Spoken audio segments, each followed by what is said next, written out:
अस्सलामुअलैकुम जी, सुबह बखैर। आप देख रहे हैं ये प्रोग्राम जिसे हम कहते हैं गुड मॉर्निंग पब्लिक। आप सब मुझे कहते हैं सुहाब सर और मेरे साथ इस्लामाबाद से स्क्रीन शेयर करते हैं हरमीत सिंह। तो उनके पास पहले चलते हैं क्योंकि आज बहुत सारी एक्टिविटीज़ है, बहुत कुछ आपसे डिस्कस करना है। सो हरमीत, सबसे पहले आपको अस्सलामुअलैकुम, good morning from Lahore studio. वालेकुम सलाम, सत श्री अकाल, गुड मॉर्निंग सुहाब। कैसी हैं आप? अच्छी लग रही हैं, लेकिन सेहत कैसी है आपकी? क्योंकि मैं तो आपको बता रहा था ब्रेक में प्रोग्राम शुरू होने से कबल कि मेरा जो गला है वो उसकी कंडीशन बड़ी वर्स्ट किस्म की। और मैं जब ऑफिस आया तो मैं अपने ब्यूरो चीफ साहब से मिला। मैंने उनसे पूछा कि सर तबीयत बड़ी ख़राब है, तो उसने कहा पाजी मेरी भी तबीयत बहुत ख़राब है। आप हर तो दूसरे अब बंदे हम से ये आजकल देख रहे हैं कि पूछो कहीं यही ना हाल है। कहीं और ये गला खराब जो आजकल हाँ हो रहा है, ये बिल्कुल, वायरल जो आजकल हो रहा है हरमीत, ये ऐसा वायरल है कि ठीक होने के बाद भी ठीक नहीं होता। 15 से 20 दिन तो कहीं नहीं गए इस वायरल के, जो कि आपको मजीद डैमेज करते हैं। क्यों? वजह सिर्फ ये कि हमारा इम्यून बहुत ज़्यादा कमज़ोर हो गया है। तो खैर, get well soon from good morning public audience. उम्मीद है कि वो आपको रोजाना ही देखना चाहते हैं और वो आप जल्दी जल्दी ठीक हो जाएंगे और फिर वही धड़ल्ले के साथ पाजी स्टाइल में दोबारा से आपने आना है। और अभी भी आपने छुट्टी नहीं की, थैंक यू सो मच, वरना मुझे अकेले शो करना पड़ता। और तो प्रोग्राम में सबसे पहले हरमीत हमने डिस्कस करना है, आज है वेडनेसडे, यानी बुध के दिन पाकिस्तान तहरीक इंसाफ की तरफ से जेल बुरो तहरीक का बाकायदा आगाज कर दिया गया है। जब मैं ऑफिस आ रही थी तो मैं देख रही थी कि लाहौर में बहुत सारी जगहों पर ये एक्टिविटीज अभी से शुरू हो गई हैं। लोगों ने हथकड़ियां पहन ली हैं और पाकिस्तान तहरीक इंसाफ ने फैसला ये किया है कि 200 कारकुनान के साथ शाह महमूद कुरैशी और असद उमर जैसे जो एक्टिव मेंबर्स हैं, एक्टिव लीडर हैं, वो जो है वो मैदान में आ गए हैं कि जेल बुरो तहरीक का आज से बाकायदा आगाज़ हम कारकुनान के साथ कर चुके हैं। और इसके अलावा आपको पता है कल बड़ी अपडेट ये थी कि परवेज़ इलाही जो साबिक वज़ीर आला पंजाब हैं, वो पाकिस्तान तहरीक इंसाफ में शमूलियत इख्तियार कर चुके हैं और उन्हें PTI का सदर बना दिया गया है। ये दो बड़ी अपडेट्स हैं लाहौर से हरमीत। बिल्कुल, आपने दुरुस्त फरमाया कि कहीं ना कहीं एक तो हम ये देखें कल जो एक बहुत बड़ा धचका हुकूमत को मिला है और वो है चेयरमैन नैब आफ्ताब सुल्तान जो मुस्तफ़ी हुए। और उनके मुख्तलिफ बयान सोशल मीडिया पे भी आपने देखे होंगे और टेलीविज़न की स्क्रीन पर भी देखे होंगे, जिसमें उनका कहना ये था कि दबाव इतना ज़्यादा था, कोशिश ही की जा रही थी कि इमरान खान के खिलाफ या कुछ ऐसे केसेस जो नहीं बनते थे वो केसेस बनाए जाए और कहीं ना कहीं इमरान खान साहब और उनके साथियों को नैब के कस्टडी में लिया जाए। तो उन्होंने इनकार कर दिया। उमूमन यही होता है, आपको याद होगा कि इमरान खान साहब के दौर में जस्टिस रिटायर्ड जावेद इकबाल साहब जो थे, जो बहुत ही स्कैंडल्स उन पर ख़वातीन के हवाले से बहुत ज़्यादा वो मशहूर हुए। लेकिन वैसे अगर देखा जाए तो उनके करियर पे जो कदगन लगी, जिस तरह इल्ज़ामात लगे और इस किस्म का करियर जो उन्होंने गुजारा कंट्रोवर्शियल किस्म का था, तो मैं समझता हूँ कि आफ्ताब सुल्तान जैसे ऑफिसर अगर हमारे इदारों में आएंगे तो मैं समझता हूँ आइन और कानून की जो पासदारी है वो बरकरार रहेगी। अगर जावेद इकबाल जैसे लोग होंगे जो किसी के कहने पर जब वो टाउट बनते हैं और किसी के कहने पर लोगों को उठाते हैं बगैर कोई केसेस, बगैर कोई एविडेंस के, तो ऐसे लोग इदारों को भी तबाह करते हैं, आइन और कानून को भी। लेकिन आप देखें कि PDM का भी वही मौक़िफ़ है जो इमरान खान साहब का था, यानी पकड़ो धकड़ो और सबको पावर के जरिए किसी न किसी को दबाना है। तो वही सिलसिला आज भी चल रहा है। लेकिन एक चीज़ जो मैंने आपसे शुरुआत में कही थी उसका जिक्र मैं इसलिए करना चाहूँगा।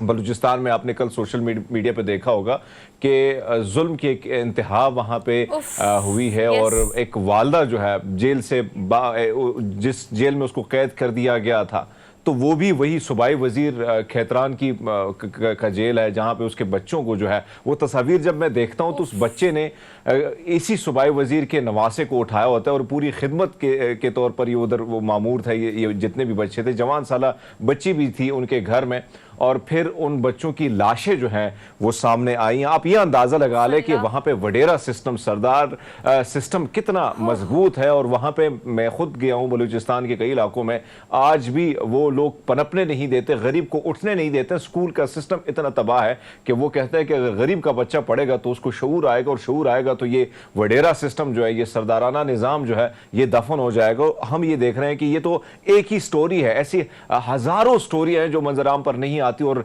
बेशुमार बलोचियों को इसी तरह कत्ल किया जाता है वडेरों की जानिब से, सरदारों की जानिब से। और कहीं ना कहीं वहां पे बैठे जो हुकूमत में लोग हैं वो तकरीबन सरदार और वडेर हैं। तो आप वहां पे इंसाफ, अगर आप इंसाफ के लिए जाएं तो कहां जाएं, क्योंकि वडेरा सिस्टम है, उस वडेरा सिस्टम को कंट्रोल जैसे किया जाता है और वडेरा सिस्टम के ऊपर जिन लोगों का हाथ है वो भी आपको पता है। लेकिन बहरहाल भरपूर मजम्मत करनी चाहिए और सुप्रीम कोर्ट को इस पर नोटिस लेना चाहिए, क्योंकि इस किस्म का जुल्म जो है वो अगर देखा जाए, एक माँ जो बिलखती रो रही है, वास्ते दे रही है, कुरान शरीफ के वास्ते दे रही है कि मेरे बच्चों को रिहा करो, और फिर उस बच्चों की लाशें एक कुएं से मिलती हैं, तो आप देखें ये माशरा, हमारी सोसाइटी किस तरफ जा रही है। यकीनन हैरान और परेशान बंदा भी हो जाता है, कहीं ना कहीं दुख भी है, तकलीफ भी है, जो कम नहीं हो रहा। सोशल मीडिया के थ्रू तो चले हम तक पहुंच रही हैं, लेकिन अगर हम बात करें डिजिटल मीडिया की तो इसको कई तरीकों से एड्रेस किया जाता है, लेकिन ग्राउंड रियलिटी ये है कि वडेरा सिस्टम या सरदारी जो है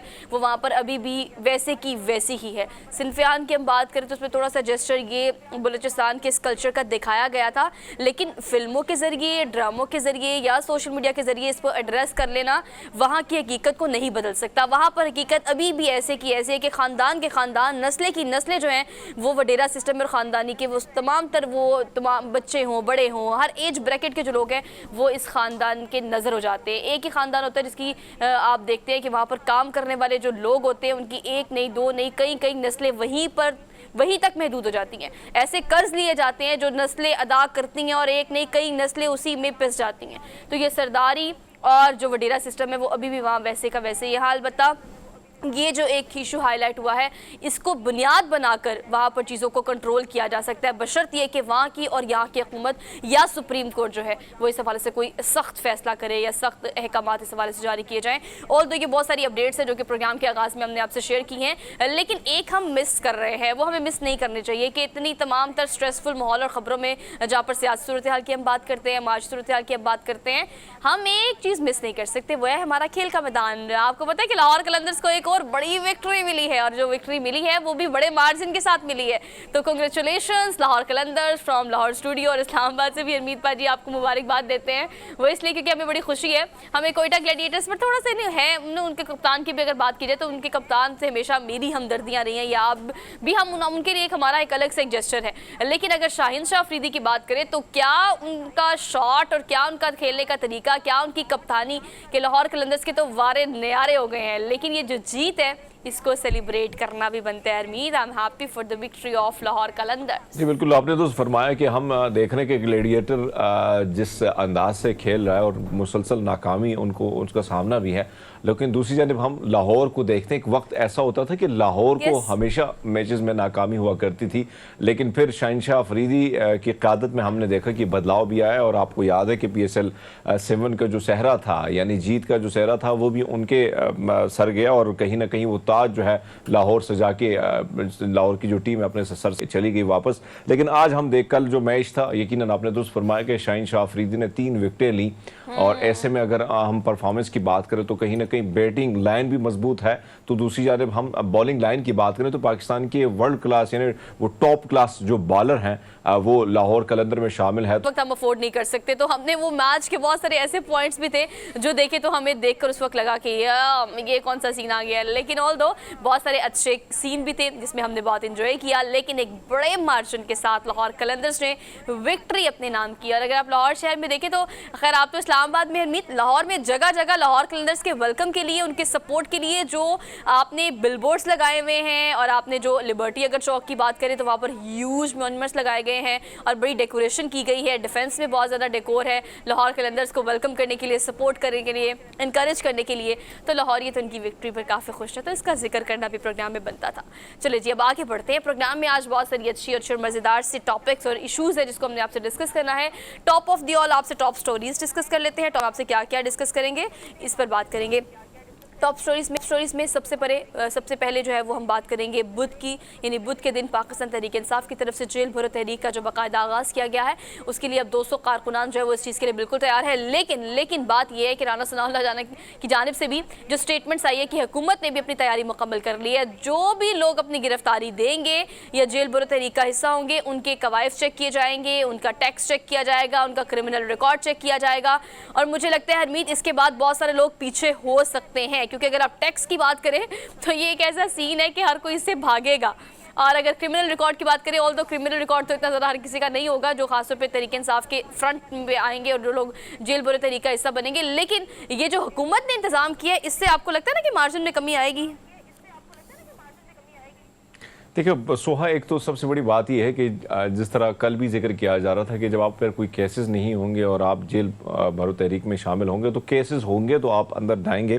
लेकिन बहरहाल हम ये देख रहे हैं कि कोशिश तो की जा रही है। यानी हमने तहरीक इंसाफ को ये देखा है कि कहीं ना कहीं अपने आप को एक्टिव रखने के लिए, अपने कारकुनान को एक्टिव रखने के लिए, और इसी तरह इसका एक नमूना आपने देखा, हमने जमान पार्क में देखा कि कहीं ना कहीं PDM को भी ये लगा कि शायद इमरान खान साहब जो है वो घर तक महदूद हो गए और जो जमान पार्क के आसपास लोग हैं ये भी वैसे आ जाते हैं 2-3 घंटे के लिए और उसके बाद ये गायब हो जाते हैं। लेकिन फिर जिस किस्म से काफिला गुजरा निकला, लाहौरी निकले लाहौर से और मुख्तलिफ दीगर मुलगा इलाकों से भी लोग गए वहाँ पे, जो जिसकी वीडियो आई, तो कहीं ना कहीं PDM के जितने हल्के हैं या हुकूमती हल्कों में तो खुलबली ज़रूर मची है। उसकी वजह ये है कि ये देख रहे थे और इरादा भी ये बनाया गया था कि कैसे इमरान खान साहब निकले और हाईकोर्ट के बाद जो है FI की टीमें उनको गिरफ्तार कर लेंगे। लेकिन जब उन्होंने ये जमे गफीर वहां पे आवाम का ये रश देखा तो फिर उन्होंने समझा कि शायद अब अगर इमरान खान को अगर गिरफ्तार किया जाता है तो हालात बिगड़ सकते हैं। तो इसमें कोई शक नहीं है कि अपने कारकुनान को एक्टिव रखने के लिए किसी न किसी तरीके से अपोजिशन का वो किरदार, एक तो राजा रियाज जैसा अपोजिशन लीडर बैठा हुआ, आप अंदाजा लगा लें कि मुझे तो देख के भी हैरानी होती कि वो आगे इलेक्शन जो है फ्यूचर में नून लीग के टिकट से लड़ेगा। अब तो चेयरमैन नैब की मुशावरत भी नून लीग से ही होगी, यानी नून लीग ही डिसाइड करेगी कि चेयरमैन नैब किसने बनना है। कि राजा रियाज साहब जो अपोजिशन लीडर हैं बराए नाम ही है, तो आप अंदाजा लगा लें। तो कहीं ना कहीं एक अपोजिशन का जो रोल है वो वाज़े तौर पर जो है वो निभाया जा रहा है तहरीक इंसाफ की जानिब से। और मैं समझता हूँ कि ये उस तरह मौसर तो नहीं होगी तहरीक, लेकिन हाँ ये है कि अपने कारकुनान को एक्टिव रखने के लिए, कहीं ना कहीं खबरों में रहने के लिए, और खबरों के आप देखें ना, हमारी शुरुआत ही खान से होती है और शुरुआती अख्तिताम जो है वो भी खान से ही होता है। तो आप अंदाजा लगा लें कि खबरों में रहने का गुण वो अच्छी तरह जानते हैं। जो है वो हाई जैक किए रखा है इमरान खान ने फ्रॉम द डे जिस वक्त दिन शुरू हुआ, उसके बाद प्रोसीडिंग हुई और उसके बाद जब तक वो आता है अदालत में रहे, तो सारा दिन मेन स्ट्रीम मीडिया उन्होंने हाईजैक किए रखा। तो आप बिल्कुल ठीक कह रहे हैं कि उनको अपने कारकुनान को आता है किस तरह से ड्राइव करना है। ऑल्दो कि एक और बड़ा एज पाकिस्तान तहरीक इंसाफ को ये भी मिल गया है कि परवेज़ इलाही ने पाकिस्तान तहरीक इंसाफ में शमूलियत इख्तियार कर ली है, वो PTI के सदर बन गए हैं। इस पर भी आज की टॉप स्टोरीज में हम डिटेल में डिस्कस करेंगे। अलबत्ता प्रोग्राम में आगे बढ़ेंगे, हम तुर्की की हमेशा बात करते हैं और हमें लगता है कि आजकल के प्रोग्राम में वहाँ की अपडेट देना और वहाँ की सूरत हाल से आपको आगाह करना बहुत ज़्यादा ज़रूरी है। लेकिन पाकिस्तान से आपको पता है कि इमदाद की अगर बात की जाए, जब हमें ज़रूरत थी, वो ज़लज़ला हो, सैलाब हो, तुर्की या इस तरह के मुस्लिम ममालिक जो हैं वो हमेशा पेश रहे हैं हमारे दोस्त ममालिक के तौर पर। लेकिन अब पाकिस्तान की बारी है। इसी की मिसाल कायम करते हुए खिदमत फाउंडेशन का 47 लोगों पर मुश्तमिल वफ़द जो है वो तुर्किया पहुँचा और वहाँ पर लोगों की मदद की और वहाँ पर अपनी तमाम तर रेस्क्यू की एक्टिविटीज़ की। और इसके बाद अभी 47 अफराद पर मुश्तमिल वफ़द जो है पाकिस्तान वापस पहुँच चुका है। सदर अल खिदमत फाउंडेशन आज हमारे साथ होंगे, वहाँ की सूरत हाल वो हमें लाइव अपडेट करेंगे इस हवाले से कि वहाँ उन्होंने क्या सूरत हाल देखी उनके रिहैबिलिटेशन के लिए, या फिर अगर 47,000 से ज़ायद लोग कह रहे हैं कि अब तक शाम और तुर्किया के ज़िलज़ले की जद में आ चुके हैं, तो अब मज़ीद वहाँ पर क्या सूरत हाल है वो लाइव हमारे साथ स्टूडियो में मौजूद होंगे। तो इस हवाले से हम उनसे डिस्कस करेंगे, उनको आंखों देखा हाल जो है ना वो आपसे शेयर करेंगे। प्रोग्राम में आगे बढ़ेंगे और पैदावार जो है वो 30% गिरने के बाद अब स्टील्स मैन्युफैक्चरर्स जो है वो अहम इक़दामात का मुतालबा कर रहे हैं।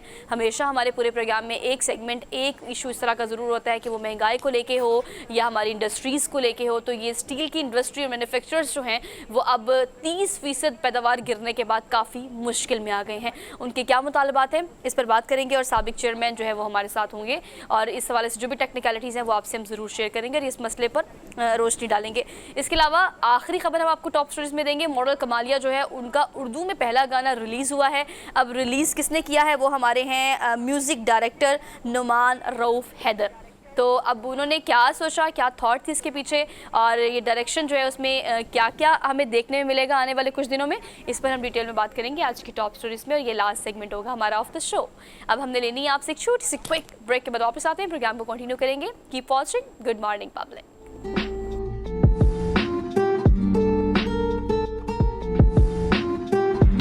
Welcome back after the break. So आपको टॉप स्टोरीज तो हमने बता दी कि पूरे प्रोग्राम में हमने पूरे 2 घंटे में क्या क्या डिस्कस करना है, लेकिन हमारे प्रोग्राम के आगाज़ में डोंट मिस इट आउट हमारी डेली डोज। तो आज का डेली डोज शुरू करते हैं। सबसे पहले आपको डेली डोज में खबर देते हैं तुर्की की। हम हमेशा बात करते हैं जहाँ पर रेस्क्यू ऑपरेशन जो है वो जारी है मुख्तलिफ ऑर्गेनाइजेशंस की जानिब से, इनका ताल्लुक पाकिस्तान से हो या पूरी दुनिया में बहुत सारे इदारे ऐसे हैं जो फलाह बहबूद के हैं जो इस वक्त तुर्की में मौजूद हैं और रेस्क्यू ऑपरेशन में उनका साथ दे रहे हैं। लेकिन जहाँ पर हम देख रहे हैं कि बहुत सारी इंसानी जानों का ज़िया हुआ है, बहुत सारी हलाकतें सामने आई हैं, ज़ख्मियों की तादाद रोज़ बरोज़ बढ़ती चली जा रही है। एट द सेम प्लेस बेज़ुबान जानवर जो हैं वो भी इस ज़लज़ले की ज़द में आए हैं। लेकिन कुछ बड़ी ज़बरदस्ती और खूबसूरत सी वीडियोज़ हमारे सामने आती हैं। एक रेस्क्यू एहलकार जिसने एक छोटी सी बिल्ली को मलबे से निकाला और उसके बाद वो उसके कंधे से उतरी ही नहीं। बेज़ुबान जानवर है लेकिन एहसासात और मोहब्बत और ये सारे जज्बे तो आपको पता है जानवरों में भरपूर होते हैं। और अगर आप पेट्स की बात करें तो कुछ जानवर ऐसे होते हैं जिनकी मोहब्बत इंसानों से बड़ी पुख्ता होती है। तो ये उनमें से एक मिसाल हम आपको दे रहे हैं। ये वीडियो आपने सोशल मीडिया पे काफ़ी देखी होगी। इस रेस्क्यू एहलकार ने इस बिल्ली को मलबे से निकाला, इसको रेस्क्यू किया और उसके बाद फिर ये बिल्ली जो है वो इसकी ही आप समझे कि पालतू बन गई। ऐसे ऐसे बहुत सालों से इस एहलकार को जानती है। उसके कंधे से रेस्क्यू ऑपरेशन के दौरान भी नहीं उतरी और बाद में भी उसके साथ ही चिपकी रही। और ये एक बड़ा सा जेस्चर था, बड़ा खूबसूरत सा, जो कि थोड़ा टचिंग भी था, इमोशनल भी था, तो हमने सोचा आपसे शेयर करते हैं। बिल्कुल, सो आपने दुरुस्त फरमाया कि ज़िंदगी वाकई में बहुत हसीन, बहुत खूबसूरत और बहुत कीमती है। अगर चाहे वो इंसान है या जानवर है, उसके लिए ज़िंदगी बहुत अजीज़ होती है। और जब आप ऐसे हालात में जो हम देख रहे हैं, जो कल भी हमने जिक्र किया, यानी जिस किस्म से मलबे तले लोगों की कई लाशें निकल रही हैं, तो कहीं ना कहीं ज़िंदा इंसान जो है उनको निकाला जा रहा है। लेकिन ऐसे में इस बिल्ली का बाहर निकलना, और आप ये अंदाज़ा लगा लें कि वो खौफ कितना ज़्यादा होगा। कहीं ना कहीं मौत जितने करीब से उसने देखी और फिर ज़िंदगी बचाने वाला कोई आ जाए तो ज़ाहिर बात है कि फिर आपका दिल करता है कि शायद यही वो शख्स है जो आगे भी मेरी ज़िंदगी को इसी तरह महफूज बनाएगा। तो मैं वो देख रहा हूँ कि बिल्ली एक तो सहमी कितनी है, कितनी वो है, लेकिन उसके बावजूद एक्साइटमेंट इसलिए ज़्यादा है कि कहीं ना कहीं मौत को करीब से देखा और फिर दोबारा ज़िंदगी में लौट आई। लेकिन हाँ, ये वीडियो आपने दुरुस्त फरमाया कि सोशल मीडिया भी गर्दिश कर रही है और वहाँ के जो मिनिस्टर हैं उन्होंने भी शेयर की है। और हम देख रहे हैं कि दिल दहला देने वाले फुटेज जो हैं वो वहाँ से मंजराम पर आ रहे हैं। और 50,000 से ज़ायद तकरीबन लोग जो हैं उनकी डेथ हो चुकी है, हलाकतें हो चुकी हैं। इसी तरह हम शाम की बात करें तो वहाँ पे भी इस किस्म के हालात हैं। लेकिन बहरहाल हमारी दुआएँ तुर्की और शाम और जहाँ जहाँ ये आफात आए हैं तो अल्लाह ताला उनको मज़ीद दुनिया को भी इस आफात से बचाए। और तुर्किया में इस वक्त की सिचुएशन है, इस मुश्किल घड़ी में पूरा पाकिस्तान उनके साथ है। और हरमीत, आप एक और चीज़ देखें कि ज़लज़ला जो कि 6 तारीख को आया उसकी तो हम बात करते हैं, लेकिन आफ्टर शॉक्स के अलावा एक ज़लज़ला जो 2 से 4 दिन पहले भी महसूस किया गया तुर्किया में और शाम में, उसकी शिद्दत भी 5.6 थी। तो ये सिलसिला जो है वो ना थमने वाला है। उसमें हलाकतों की तादाद भी अब तक कहा जा रहा है कि तकरीबन 700-800 से भी तजावुज़ कर गई है। तो ये जो सिलसिला अभी ना थमने वाला है। और हम बहुत सारे इश्यूज़ को हाईलाइट करते हैं, आपको पता है कि अपने मुल्क की सूरत हाल को भी डिस्कस करते हैं, गैर मुल्क की सूरत हाल को भी डिस्कस करते हैं। लेकिन कुदरती आफत जब भी अल्लाह ताला की तरफ से नाजिल की जाती है तो उसके पीछे आपको पता है कौमों की बहुत सारी ऐसी चीज़ें, बहुत सारे ऐसे गुनाह हो सकते हैं, बहुत सारी ऐसी गलत अमाल हो सकते हैं जिसकी वजह से अल्लाह की नाराज़गी जो वो हमने मोल ली होती है। तो बीइंग अ मुस्लिम हमारा बड़ा कामिल ईमान है इस बात पर कि आपको इंसानियत के तकाज़े भी पूरे करने चाहिए, खा आपका ताल्लुक किसी भी मज़हब से हो या फिर अगर आप मुसलमान हैं, किसी भी मज़हब से आपका ताल्लुक है, तो मज़हब के तमाम तर तकाज़े पूरे करना बहुत ज़्यादा ज़रूरी है ताकि इस दुनिया में जो है वो अल्लाह पाक आपके लिए आसानी कर सके। तो हरमीत, हम तुर्की में ख़ास तौर पर ये सूरत हाल देख रहे हैं कि चूँकि हम तुर्की को देखते हैं कि वो एक यूरोप मुल्क के बिल्कुल साथ है और वहाँ पर बहुत सारी इस्लामी नॉर्म्स वैल्यूज़ का ख्याल भी रखा जाता है। लेकिन अभी फ़िलहाल हम सिर्फ ये दुआ कर सकते हैं कि अल्लाह पाक उनको इस आफत से महफूज रखे और बचाए रखे। लेकिन इस मुश्किल घड़ी में यकीनन पूरे पाकिस्तानी हर तरह से इनके साथ हैं।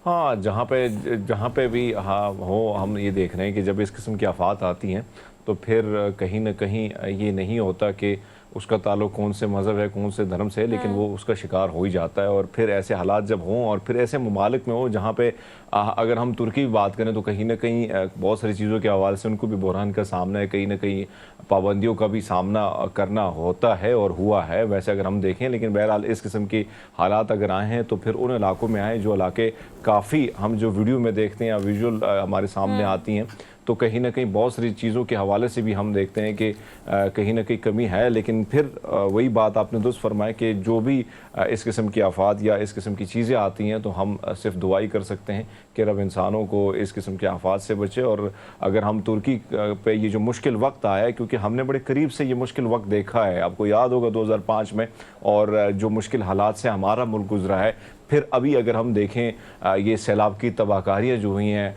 यानी आप अंदाज़ा लगा लें कि मुआशी तौर पर जानों का कितना ज़िया हुआ, जानवरों का कितना ज़िया हुआ, घर किस तरह जो है सैलाब की नज़र हुए। तो इन सारी चीज़ों को हमने बड़ी करीब से, ये दुख, ये तकलीफ़ें हमने सही हैं। तो जब किसी पर दुख आता है, कोई तकलीफ़ आती है, तो वो सारा सब कुछ हम महसूस इसलिए करते हैं क्योंकि हम खुद फेस कर चुके हैं। तो इस वक्त जो वो महसूस कर रहे हैं, जो इस तकलीफ़ से गुजर रहे हैं, तो हमारी दुआएं, और हमें बड़ा अच्छा लग रहा है कि हमारी टीमें जाके वहाँ पे रेस्क्यू ऑपरेशन में कहीं ना कहीं दीगर मामलात में भी काम कर रही हैं। तो ये बहुत अच्छी बात है और ये एक जेस्चर है इंसानियत के नाते कि चाहे दुनिया में जहाँ पे भी इस किस्म की चीज़ें आएँ तो हमें एक्टिव होना होगा। कि हम देखते हैं कि जब भी पाकिस्तान पे इस किस्म की आफात आई हैं तो तुर्की से लेकर सऊदी अरब और वहाँ से लेकर चीन और फिर अमेरिका, इन सब ने हमारे साथ स्टैंड लिए और कहीं क्योंकि Harmeet being a human being आपका ये बनता है कि आपका ताल्लुक किसी भी मजहब से, किसी भी मुल्क से, अगर इंसानियत मुश्किल में है तो उसकी मदद के लिए आपके पास जो भी है, जो बन पड़े, आपको ज़रूर करना चाहिए। अलबत्ता प्रोग्राम में आगे बढ़ते हैं, एक और अहम खबर आपको देते हैं और ख़बर जो है वो फ़न से मुतल्लिक है क्योंकि फ़न किसी की मिरास नहीं है। और आप अगर देखें तो रोज़मर्रा की ज़िंदगी में हम ये देखते हैं कि अब एक चीज़ जो पहले हम सिर्फ पोर्ट्रेट या पेंटिंग की सूरत में देखते थे, अब उसी पेंटिंग्स को लोग मुख्तलिफ अंदाज में करते हैं। मतलब पहले कुछ दिन पहले हमने आपको कील से एक कुछ पोर्ट्रेट बनाने वाले एक फ़नकार से मुलाकात कराई थी आपकी। अब डेली डोज में आज एक ऐसे फ़नकार से हमने आपकी मुलाकात करानी है जिसने ऐसी चीज़ों का इस्तेमाल करके पोर्ट्रेट्स बनाए हैं जो कि हम इस्तेमाल करने से पहले ही उसको फेंक देते हैं। मतलब आपने बॉटल यूज़ की पानी वाली, आपने उसका कैप फौरी तौर पर फेंक दिया। अगर आप जीन्स की बात करें तो जीन्स के बेल्ट के लूप्स आपके किसी काम के नहीं होते, आपके बटन्स किसी काम के नहीं होते। इसके अलावा ऐसी बहुत सारी चीज़ें हैं जो कि आप फालतू समझकर, नाकारा समझकर फेंक देते हैं। लेकिन ये फ़नकार, उसने कहा कि नहीं भाई, मैं तो इन तमाम नाकारा चीज़ों से ऐसे पोर्ट्रेट बनाऊँगा कि आप भी देख कर हैरान हो जाएंगे। और ये पोर्ट्रेट जब हम जो आपको स्क्रीन पर दिखा रहे हैं, करीब जाके देखें तो आपको अंदाज़ा होता है कि किससे बना है। मतलब ये आपकी जीन्स की जिप से बना है या आपके बेल्ट के लूप से बना है, या अगर हम देखें बॉटल्स के ढक्कन, इसके अलावा कपड़ों की कतरन और बहुत सारी ऐसी चीज़ें हैं। कैप्सूल्स, एक पोर्ट्रेट ऐसा है इसमें कैप्सूल्स और टैबलेट्स इस्तेमाल हुई हैं जो कि आप नॉर्मली आधा डोज लेते हैं डॉक्टर की कंसल्टेशन के मुताबिक, और आधा आप फेंक देते हैं। लेकिन ये कितना इंटरेस्टिंग लग रहा है। और पोर्ट्रेट दूर से हरमीत ठीक लगता है, करीब से जाओ तो पता लगता है कि इसके इंग्रेडिएंट्स क्या क्या हैं और इसमें क्या क्या चीज़ें इस्तेमाल हुई हैं। दूर से पेंटिंग ही लगती है, कलर्स ही लगते हैं। बिल्कुल सोहा, बड़े मज़े, वैसे अगर देखा जाए आपने दुरुस्त फरमाया कि दूर से बड़े मज़े की लगती है और करीब आपको अंदाज़ा होता है कि कौन कौन सी चीज़ें इसमें इस्तेमाल हुई हैं। और एक अच्छा मैं समझता हूँ कि इस किस्म की रिवायत जो है, या पेंटर्स को हम देखते हैं या जितने भी आर्टिस्ट हैं वो जिस किस्म का काम कर रहे हैं, सब एक दूसरे से मुनफरिद कर रहे हैं। यही वजह है कि उन पर ही डिस्कशन हमारे शोज़ में या सोशल मीडिया पे होती रहती है। और ये बहुत अच्छी बात है कि वो चीज़ें जो कहीं ना कहीं कचरे के ढेर में पड़ी होती हैं या हम उनको कोई अहमियत नहीं देते हैं और कहीं ना कहीं दूर जाके फेंक देते हैं। यहाँ पे इस्लामाबाद में अगर आप कभी आएँ तो आपको हम सैर कराएंगे। यहाँ पे एक सड़क बनी है, जब ट्रेल 5 की तरफ आप जाती हैं, ट्रेल 5 बड़ा मशहूर है, यहाँ पे लोग जाते हैं पकौड़े शकोड़े खाने के लिए, चाय और वैसे भी हाइकिंग के लिए लोग जाते हैं। तो वहाँ पे तकरीबन 2 किलोमीटर के फासले पर एक सड़क बनाई गई जो बिल्कुल प्योर, ये जो प्लास्टिक की बोतल्स होती है जिसमें हम पानी पीते हैं ना, तो उसको उसी में इस्तेमाल किया। और मैंने उस पर, बल्कि हमने मॉर्निंग शो में दिखाया भी था, बल्कि मैंने उस पर पूरा वो सेगमेंट किया था एक 10 मिनट का, तो बड़ा खूबसूरत। तो आप ये अंदाज़ा लगा लें कि इन चीज़ों को हम दोबारा रिसाइकल करके बहुत सारी चीज़ें हम करामत इसको बना सकते हैं। लेकिन अगर हम करना चाहें, और हम देख रहे हैं कि दुनिया में उन लोगों की कमी भी नहीं है जो कोशिश करते हैं कि नेचर जो है, कुदरत जो है, उसकी खूबसूरती को किसी न किस तरीके से बरकरार रखा जाए और उसको बचाने के लिए वो नित नए जतन जो है वो करते नजर आते हैं। और वही चीज़ को मुनफरिद बनाकर खूबसूरत तरीके से, जिन्होंने हमने रद्दी के टोकरे में फेंका होता है, वो दोबारा हमारे सामने सजा के दिखाते हैं। तो फिर हम भी वाह वाह करने लगते हैं कि और हमें खूबसूरत कितना लग रहा है ना। देखिए कि बेसिकली आप अगर फ़न का मुजाहरा करने वाले फ़नकारों की बात करें तो वो अपना फ़न का मुजाहरा करते हैं, लेकिन आजकल ये दौड़ जो है उससे बहुत नई नई चीज़ें सामने आ रही हैं कि हर काम को जो कि तमाम फ़नकार करते हैं उसको मुनफरिद अंदाज में करने के लिए ऐसी ऐसी चीज़ों को मतलब मलूज़े खातिर लाया जा रहा है और ऐसी चीज़ों का इस्तेमाल किया जा रहा है कि वो भी एक दफ़ा इंसान को हैरान कर देती है कि अच्छा इससे ये भी हो सकता है। और तो ये फ़नकार तो बड़े बहुत बड़े आर्टिस्ट हैं और बड़ा अच्छा लगा ये पोर्ट्रेट हमें, तो हमने कहा आपसे शेयर करते हैं। प्रोग्राम में आगे बढ़ते हैं, अगला डेली डोज आपको देते हैं। अगला डेली डोज इतना ही पुराना है जितना पुराना ये दरख्त है। अब आपको देते हैं, ये बेसिकली कलीम है, एक भारतीय शहरी और इनका ताल्लुक भारत से है। और उन्होंने एक ऐसा दरख्त जिसकी उम्र बताया जा रहा है कि 120 साल है, लेकिन 120 साल होने के साथ साथ और क्या खासियत है इस दरख्त की वो भी आपको बता देते हैं। कम से कम हरमीत 300 इकसाम के आम इस पर लग सकते हैं। और आपको पता है भारत एक बहुत बड़ा ऐसा मुल्क है जो कि आम की पैदावार में बहुत आगे है और इम्पोर्ट एक्सपोर्ट बहुत ज़्यादा है उनकी इस फल को लेके। लेकिन ये जनाब कलीम ने 82 साल के कलीम है, उन्होंने अपनी आधी से ज़्यादा ज़िंदगी लगा दी सिर्फ इसकी प्रोडक्शन करने में, इसका ख्याल रखने में, और बहुत सारी शाखों को साथ मिला के बहुत सारी मेहनत और तगदों के बाद अब 300 से ज़ायद इकसाम के आम एक ही दरख्त पे। वाह। अच्छा, वैसे सुहा गांव देहातों में ना बहुत सारे ऐसे लोग आपको मिलते हैं जो मुख्तलिफ तजुर्बे करते नजर आते हैं। हाँ। मुझे याद है हमारे घर में जापनी फल का जो है, जापनी फल आपने खाया होगा, बड़े मजे का होता है, वैसे भी स्वाद में बहुत ज़्यादा होता है। तो उसी में जिस तरह उसका ये जो विजुअल में आप देख रही हैं, और एक ही दरख्त में 300 किस्म के इन्होंने अक़साम के ये आम जो है वो उगाए हैं। इसको मुख्तलिफ काट के, यानी हमने देखा कि उसमें मेरे जो थे कभी आते थे पूरे दरख्त की केयर उनसे हम करते थे, तो उसने मैंने देखा कि जो आड़ू है, यानी आड़ू के साथ साथ आलू बुखारा, यानी 2-3-4 ऐसी चीज़ों को मिक्स करके उसने उसी दरख्त में उगाया, और फिर वो एक ही दरख्त से 2-3-4 किस्म के फल जो है वो वो हमें मिलते थे। तो ये तजुर्बे हम देखते हैं कि देहातों में बड़े लोग करते हैं और बहुत ज़्यादा टैलेंट है। अब तो खैर हम देख रहे हैं कि यूनिवर्सिटी में बहुत सारी चीज़ें पढ़ाई जा रही हैं और बहुत, लेकिन कलीम साहब का ये जो कारनामा है ये भी बहुत मुनफरिद है कि एक ही दरख्त में 300 अक़साम के आपको मुख्तलिफ़ किस्म के आम दिखने को मिलेंगे। और फिर आपने देखा है कि हमने इससे लास्ट में इंडिया की एक वीडियो शेयर की थी जिसमें जो आम थे, उमूमन हम जब भी आम देखते हैं या तो ग्रीन होता है या वो कहीं ना कहीं जो है वो उसका कलर तो येलो होता है, लेकिन यहाँ पे हम देखते हैं कि हिंदुस्तान में कुछ आम ऐसे भी आए थे कि उनका कलर पूरा का पूरा डिफरेंट था। तो हम ये देख रहे हैं कि मुख्तलिफ चीज़ों पे बड़ा काम हो रहा है, उसमें कोई शक नहीं है कि हम जब भी बात आती है, मैं आपकी बातों में ना एक और चीज़ को ऐड कर दूं, यही कारनामा नहीं है उनका कि उन्होंने 120 साल पुराने इस दरख्त पर 300 ज़ायद इकसाम के जो आम लगा दिए। एक और कारनामा ये भी है कि ये वहाँ पर जितनी इकसाम के फल लगे हुए हैं या आम लगे हुए हैं उनमें उन्होंने नाम रखे हुए हैं। आपको पता है बॉलीवुड का बड़ा असर समझा जाता है भारत के हर शहर में, हर आप देखिए जो एक इलाका होता है, उत्तर प्रदेश हो या उनका कोई ना इलाका चेंज हो, तो वहाँ पर आपको पता है बॉलीवुड के एक्ट्रेस को बड़ा माना जाता है, पहचाना जाता है, उनके बड़े फ़ैन फॉलोइंग होती है। तो इन्होंने भी जो 120 साल पुराने इस दरख्त पर आमों के नाम रखे हुए हैं। किसी का नाम अनारकली रखा हुआ है, किसी का नाम शाहरुख खान रखा हुआ है, किसी का नाम ऐश्वर्या राय रखा हुआ है, और बड़े दिल दादा है। और माशाल्लाह 8 बच्चे हैं इनके, और वो 8 के 8 बच्चे जो हैं वो भी इस चीज़ को बहुत इंजॉय करते हैं और बड़ा फन लविंग उनका माहौल है। लेकिन वो कह रहे हैं कि मैंने 1987 में इसकी आपने ऐश्वर्या के नाम से फल निकाला है, तो आपने कहा पुत्र ऐश्वर्या लेके आ, मैंने कहा नहीं है, मतलब ये इस किस्म के अंदाज होंगे। दिलीप कुमार को छकना है मैंने, शाहरुख खान को छकना है। हाँ, तो हाँ, ये आपकी बात दुरुस्त है कि हिंदुस्तान में या बॉलीवुड का जो तड़का है कहीं ना कहीं, या तमिल का आजकल तड़का भी बहुत लगा हुआ है।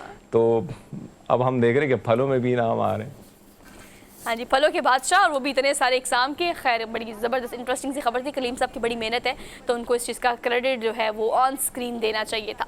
अच्छा जी, आगे बढ़ते हैं, अगली खबर आपको देते हैं। अगली खबर ये है कि हम पता नहीं कितनी दफ़ा ये खबरें कितने मुल्कों से और कितने पर्सपेक्टिव से आपको दे चुके हैं, और आपको बार बार देने का मकसद ये खबर हो इसलिए होता है कि आपको एक वेकअप कॉल दी जाए कि अगर आपकी तालीम किसी वजह से भी ज़िंदगी के किसी मोड़ पर भी रुक गई है या आप नहीं कर सकते, या आपको भी ख्वाहिश है अपनी डिग्री कंप्लीट करने की, so you can do it any time in your life, जहाँ भी आपकी उम्र हो, जो भी मसाइल हो। बाहिम्मत 80 साल ये खातून है जिसकी स्टोरी मैंने आपको सुनानी है। मास्टर्स की डिग्री उन्होंने हासिल की है अपनी उम्र के इस पहर में, जिसको 80 साल कहते हैं। मतलब अगर उन्होंने पूरी ज़िंदगी गुजार के अपना शौक़ 80 साल की ज़िंदगी में पूरा करना था तो उन्होंने किया। लेकिन यहाँ पर हरमीत में ये खबर बार बार देने का मकसद ख़ास तौर पर यह होता है कि अगर किसी भी वजह से आपकी जवानी में जो है वो तालीम बीच में छोड़ दी जाती है, वो सारे मसाइल हो सकते हैं, लेकिन अगर आपने ये शौक़ पूरा करना है और डिग्री लेनी है तो कोई उम्र की पाबंदी नहीं होती। You can do it any time in your life. ये बात आपकी दुरुस्त है। हाँ, हमने बहुत सारी सी खबरें शामिल की कि कहीं ना कहीं दादी जो है अपने पोतों के साथ बैठी है, कहीं ना कहीं इस किस्म की एज में लोग जाके एजुकेशन हासिल करते हो। लेकिन आप देखें ना कि आपको पता है कि अब जो लाइफ है, जो अच्छी लाइफ थी, यानी एक ऐसे स्टेज पे जहाँ पे मैं थी, जवान थी और कहीं ना कहीं बहुत सारी चीज़ें मैंने देखी, लेकिन फिर एक ऐसा वक्त आता है कि आपको एक रेस्ट मिलता है और आप सोचते हैं कि अब तो शायद मुझसे वो काम ना लिए जाएं, शायद मेरी जो बॉडी है, मेरा जो जिस्म है वो काम ना कर सके उस किस्म से उस किस्म की कुव्वत नहीं होती, लेकिन फिर भी आप दोबारा अपनी लाइफ को उसी लेवल पे लेके चले जाते हैं। और कहीं ना कहीं आपने देखा होगा सुहा कि बेतहाशा टेंशन होने के बावजूद या बेतहाशा थकावट होने के बावजूद जब आप अपने दोस्तों के साथ यानी बचपन के दोस्तों के साथ जब आप बैठते हैं ना, तो आपको वो सारी वाली फीलिंग आना महसूस होना शुरू हो जाती है और कहीं ना कहीं आपको लगता है कि हाँ दोबारा मैं लौट आ गया हूँ उस दुनिया में। तो क्लास में बैठना उसी स्टूडेंट के साथ तो आप एक अलग दुनिया में चले जाते हैं और वही फीलिंग दोबारा आना शुरू हो जाती है। तो मैं समझता हूँ कि एक खूबसूरत वो है लम्हा अगर आपने ज़िंदगी का बनाना है तो आप ये मत सोचे कि भैया चारपाई में लेट जाएंगे तो जिंदगी गुजार देंगे और वैसे भी पाँव हमारे आगरे की तरफ है, ये नहीं। आप जाके कहीं ना कहीं इस क्लास में जाके बैठे और अपने दोस्तों के साथ जो नए आने वाले लोग हैं उनसे कुछ सीखें और उनको अपने तजुर्बे से सिखाएं और जिंदगी जिएं भाई। You can live that life again जब भी आप चाहें। वो स्कूल और कॉलेज लाइफ की जो आपकी एक इंटेंसिटी होती है, खैर वो जवानी में और होती है, लेकिन अगर आप उस चीज़ का पार्ट लेटर ऑन भी अपनी लाइफ में बन जाते हैं तो आप वो फील ज़रूर ले लेते हैं कि भाई आज के बच्चे कैसे हैं, आज का एनवायरनमेंट कैसा है, तालीम देने का तरीका कैसा है, असातिज़ा कैसे हैं, स्कूल कॉलेज यूनिवर्सिटी एनवायरनमेंट आपको वैसी रिफ्रेश कर देता है। So you should go for it. अगर आपका प्लान नहीं बन रहा तो प्लान बनाएं और अपनी तालीम मुकम्मल करें। हम चलते हैं अगली खबर पे। अगली खबर आपको देते हैं। अगली खबर आखिरी खबर है, लेकिन ये खबर इस तरह की है कि दिल टूट्स टाइप खबर है। अगर ये खातून की हम बात करें तो ये एक नुमाइश देखने के लिए गई और वहाँ पर एक मुजस्मा था बड़ा खूबसूरत सा नीले शीशे का, और वो एक पेट का मुजस्मा था। देखते देखते पता नहीं अफरा तफरी में क्या हुआ, वैसे वो उनका कसूर नहीं होगा, लेकिन उन्होंने हाथ लगा के टच करने की कोशिश की। आर्ट गैलरी के मनाजिर है जो हम आपको दिखा रहे हैं, जहाँ पर करोड़ों रुपए मालियत का फन पारा खातून के हाथ से गिरकर तबाह हो गया, किरची हो गया। वो उस वक्त डर गई, लेकिन अमले ने उनको ये कहा कि आप शुक्र अदा करें कि ये इंश्योरेंस हुई हुई थी। अगर इंश्योरेंस ना हुई होती तो सारे के सारे पैसे आपको देने पड़ते, जो कि पाकिस्तानी 1,99,00,000 रुपए बनते हैं। हरमीत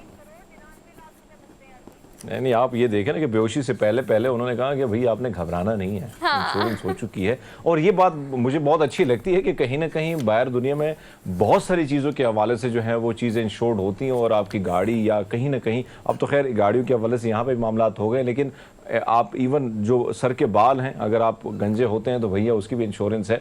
तो ऐसे में बहुत सारी चीज़ों का फ़ायदा आपको हासिल होता है। और यहाँ पे आप देखें ना कि 1 करोड़ रुपए इतनी बड़ी रकम और अचानक आपका कसूर भी ना हो और आपको पता भी ना हो, और कहीं ना कहीं इस किस्म की जो पेंट है यानी जो आर्टिस्ट ने बड़ी मुश्किल से बनाया होता है उस पर इतना खर्चा है और फिर आपको जुर्माना भी भरें तो फिर तो बेहोशी बनती है। लेकिन कहीं ना कहीं इंश्योरेंस ने उसकी वो जो है जो दुख था, जो तकलीफ में वो मुबतला होने वाली थी, उसे बचा लिया और फ़ायदा उसको पहुंचा। लेकिन हाँ, एहतियात करना चाहिए। लेकिन अगर आपको कोई चीज़ प्यारी भी लगती है तो कोशिश करें दूर से देखें, बड़ी करीब से जाने की छूने की जरूरत नहीं है। एक्चुअली दरअसल खबर देने का मकसद ही है कि अगर आप नुमाइश देखने के लिए जाते हैं, कोई एग्जीबिशन देखने के लिए जाते हैं, तो वहाँ पर बड़े कीमती पेंटिंग्स और फन पारे होते हैं, तो आपको दूर से देखकर महसूस होना चाहिए, आपको उसको टच नहीं करना चाहिए।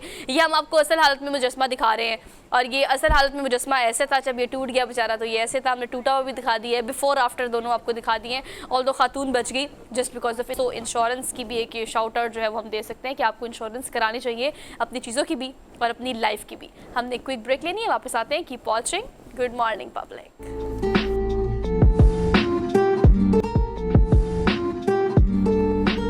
Welcome back after the break. बुध की कॉल दी गई थी पाकिस्तान तहरीक इंसाफ के चेयरमैन इमरान खान की तरफ से जेल बरो तहरीक का बाकायदा आगाज आज से कर दिया गया है। 200 से ज्यादा कारकुनान जिनको कहा जा रहा है कि जेल बरो तहरीक में सबसे पहले शामिल किया जाएगा।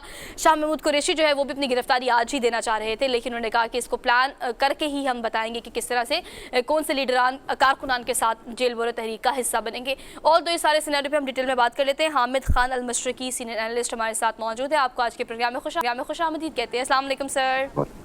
वालेकुम सलाम, बहुत शुक्रिया। Thank you so much for joining us this morning. Sir कहिएगा कि पहले लॉन्ग मार्च, जलसे जुलूस, फिर आप असम्बलियों से निकल गए, असम्बलियाँ तलील करना और उसके बाद जेल बरो तहरीक, ये चीज़ें जो है वो on end of Imran Khan साहब करते रहते हैं फॉर ऑल दोज फॉलोअर्स जो उनको मानते भी हैं, उनके नैरेटिव को सेकंड भी करते हैं और वो इंडल्स भी हो जाता है आम आवाम के दिमागों में। अब ये जेल बरो तहरीक कितनी कामयाब हो सकेगी और उसके मकासद जो हैं वो क्या लगते हैं आपको, वो मकासद पूरे हो सकेंगे? बहुत शुक्रिया सोहा। बात ये है कि जेल भरो तहरीक बड़ा एक मैं समझता हूँ बड़ा मुख्तलिफ सियासत, हमारी रिवायती सियासत से हटकर एक इकदाम है इमरान खान साहब की तरफ से। अगर आप हिस्ट्री में अगर उसको जेल भरो तहरीक को देखें तो वो बड़ी-बड़ी मूवमेंट्स के लिए की गई। पाकिस्तान में भी क़याम पाकिस्तान से पहले गांधी साहब ने की, और ये जो मज़ाहमत की तहरीक के तौर पर जेल भरो तहरीक की जाती है, जहाँ पर आप रियासत के ऊपर दबाव डालते हैं कि उनके मुतालबात को हर हालत में पूरा किया जाए। अच्छा, अब इमरान खान साहब की तरफ से जो जेल भरो तहरीक है, ये इस बात का सबूत है कि इमरान खान साहब को यकीन है कि उनकी जो पब्लिक पॉपुलैरिटी है वो अरूज पर है और लोग उनके लिए कुछ भी करने को तैयार हैं, यानी जेल तक जाने को वॉलंटियरली तैयार हैं। और हमने देखा कि जिस तरह इमरान खान साहब अदालत में पेश हुए और जिस अंदाज में लाहौर पूरे में एक जलसे का समा बन गया और पूरा दुनिया का मीडिया ने उसको कवरेज किया, पाकिस्तान के मीडिया ने कवरेज किया, इससे ये बात तो साबित होती है कि इमरान खान मकबूलियत की अपने अरूज पर हैं। लेकिन उसके साथ साथ जिस तरह हुकूमत बार बार कह रही है कि उसकी पूरी तैयारी है जेल भरो तहरीक से निमटने की, तो इस हवाले से मैं समझता हूँ कि खान साहब को सोच समझ कर एक्शन लेना चाहिए, क्योंकि इसका रिजल्ट वो भी निकल सकता है जो इनका असेंबलियों में इस्तीफा देने के बाद निकला है। यानी कि वो 90 दिन में इलेक्शन का सोच रहे थे, अभी तक इलेक्शन कमीशन या गवर्नमेंट की तरफ से कोई तारीख नहीं ऐलान किया जा रहा, क्योंकि प्रेसिडेंट ऑफ पाकिस्तान ने ऐलान कर दिया लेकिन उसको अदालत में ले जाने पर गौर हो रहा है। तो इमरान खान और उनके जो साथी हैं वो बड़े मायूसी का शिकार हुए कि जी क्यों इलेक्शन नहीं हो रहे, और निगरान हुकूमत ने फिर जिस तरह के क्रैकडाउन शुरू कर दिया, जो चीजें हो रही हैं उस हवाले से इमरान खान का असेंबली तोड़ने के फैसले पर खुद उनके अपने जो इत्तेहादी हैं या पीटीआई के जो अरकान हैं उनके तहफ़्फ़ुज़ात सही साबित हो रहे हैं। तो मैं ये समझता हूँ कि ये जेल भरो तहरीक में भी इमरान खान को प्रोज एंड कॉन्स देखकर इस पर फैसला करना चाहिए। ठीक है जी हरमीत। हामिद खान साहब, अगर हम देखें, हमने माजी में देखा जस्टिस रिटायर्ड जावेद इकबाल जब चेयरमैन नैब बने थे तब बहुत सारे ऐसे मुकदमात थे जो नहीं बनने चाहे थे लेकिन उन्होंने बनाए, और किसके कहने पर बनाए वो भी आपको पता है।